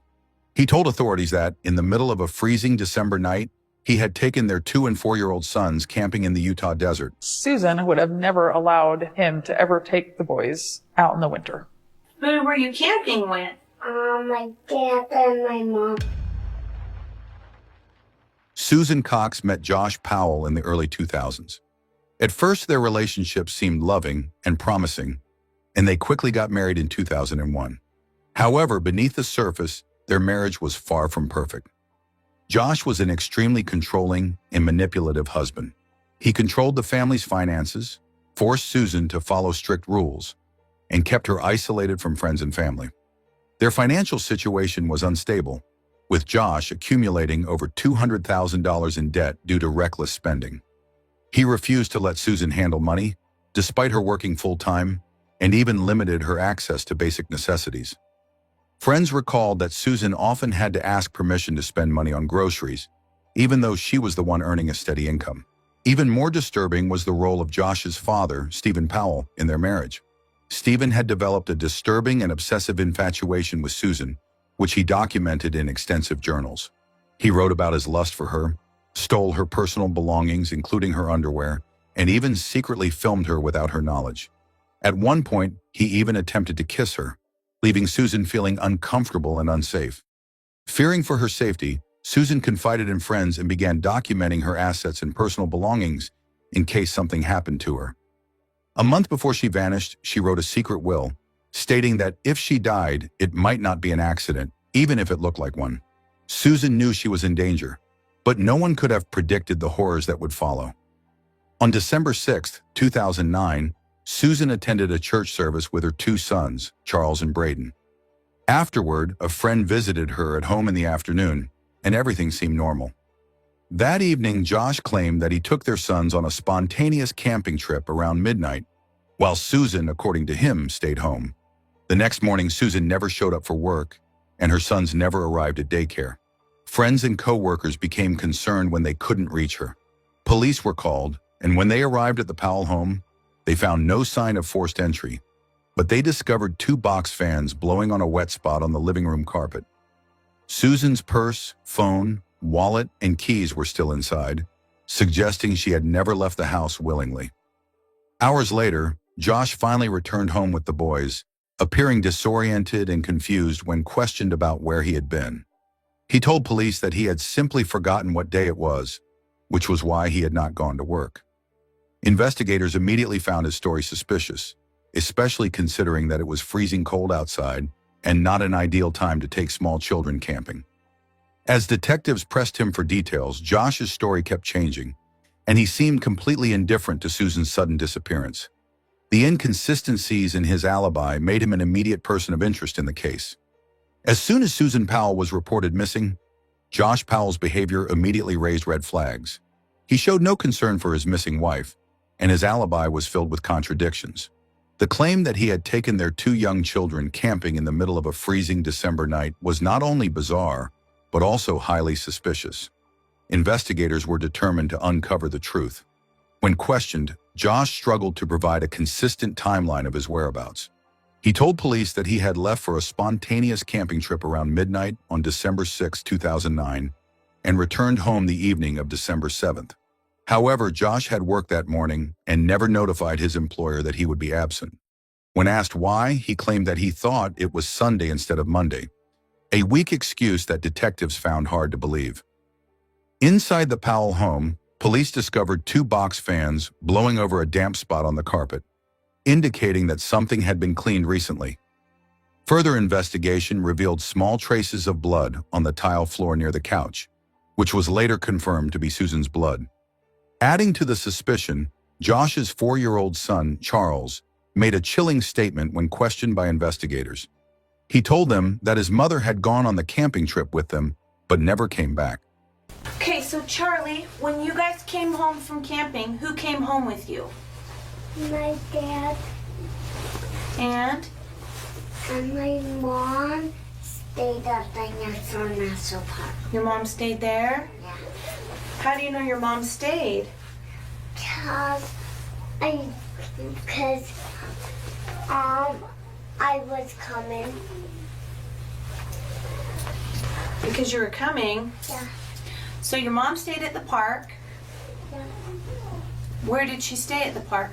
Do you know where? She stayed at Dinosaur National Park. Do you know where at the park? No? No. My mom stayed where a crystals are. Where what are? Where crystals are.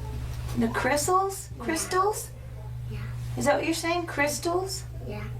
This statement directly contradicted Josh's claim that Susan had stayed home while he took the children out. Josh initially told police that Susan's phone was missing, suggesting that she had it with her when she disappeared. However, when officers searched Josh's car, they found Susan's phone hidden inside. Even more damning, the phone contained a voicemail message from Josh. Susan, we are on our way back, and I can't believe that somehow my brain missed the day. I thought today was Sunday. That was really, really stupid. All right, I'll talk to you later. Okay, bye. Which he had left hours after Susan had already vanished, a clear indication that he was trying to fabricate a cover story. Josh's behavior in the days following Susan's disappearance only deepened the police's suspicions. Instead of cooperating with investigators or assisting in the search for his wife, Josh immediately hired a defense attorney and refused to take a polygraph test. He stopped speaking to the media, withdrew large sums of money, and within weeks packed up his belongings and moved to Washington State to live with his father, Stephen Powell. Authorities later discovered that Josh had conducted disturbing internet searches in the months before Susan's disappearance. He had researched how to dispose of a body in abandoned mineshafts, a chilling detail considering that Utah's deserts are filled with deep, hidden mineshafts. Police believe that Josh had planned Susan's murder well in advance and may have used one of these mineshafts to hide her body permanently. As investigators continued their search, Josh's father, Stephen Powell, also became a person of interest. Stephen had been obsessed with Susan for years, secretly recording videos of her, stealing her underwear, and writing about his sexual fantasies involving her in personal journals. During their investigation, police uncovered thousands of voyeuristic images and videos on Stephen Powell's computer, many of which featured women and young girls filmed without their knowledge. Shockingly, some of these images were of Susan, further implicating him in the case. Stephen Powell was arrested in 2011 for voyeurism charges, but police could not directly link him to Susan's disappearance. Authorities conducted extensive searches in the Utah desert, focusing on abandoned mineshafts where they believed Josh might have disposed of Susan's body. Despite multiple search operations, her body was never found. One of the strongest theories was that Josh had enlisted his brother, Michael Powell, to help cover up the crime. Michael had been deeply loyal to Josh and was later discovered to have disposed of his car at a salvage yard just days after Susan vanished. When police tested the vehicle, cadaver dogs detected the scent of human decomposition in the trunk, but DNA tests were inconclusive. Michael Powell later died by suicide in 2013, taking whatever secrets he had about Susan's disappearance with him.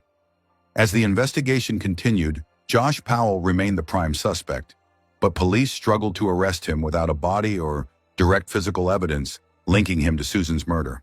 However, his disturbing behavior led authorities to believe he was dangerous, and he ultimately lost custody of his 2 sons. The children were placed in the care of Susan's parents, Chuck and Judy Cox, as the investigation into their mother's disappearance remained open.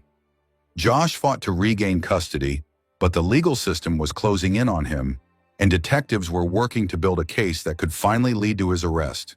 However, before police could bring charges against Josh, he made one final horrifying decision that would ensure no one would ever know the full truth about what happened to Susan.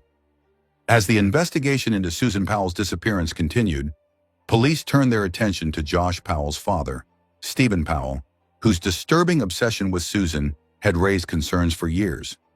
Although Josh remained the primary suspect in his wife's disappearance, authorities had not yet gathered enough evidence to arrest him. However, in 2011, a shocking discovery at Stephen Powell's home led to his immediate arrest and set off a chain of events that would ultimately push Josh to his breaking point. The search of Stephen Powell's home, with Josh now living in Puyallup, Washington, at his father's house, police obtained a search warrant to look for evidence related to Susan's disappearance. When they entered the Powell home, they found volumes of disturbing material that would change the course of the investigation. Investigators uncovered thousands of images and videos of women and young girls, most of them taken without their knowledge. Among these images, police found several that featured Susan Powell, confirming suspicions that Stephen had been secretly recording her. In addition to the photographs, authorities found Stephen's handwritten journals, which contained graphic descriptions of his infatuation with Susan. He had written extensively about his desire for her, admitting that he had stolen personal belongings from her, including underwear. The evidence was overwhelming, and on September 22, 2011, Stephen Powell was arrested and charged with 14 counts of voyeurism and 1 count of possession of child pornography. Josh Powell loses custody of his children.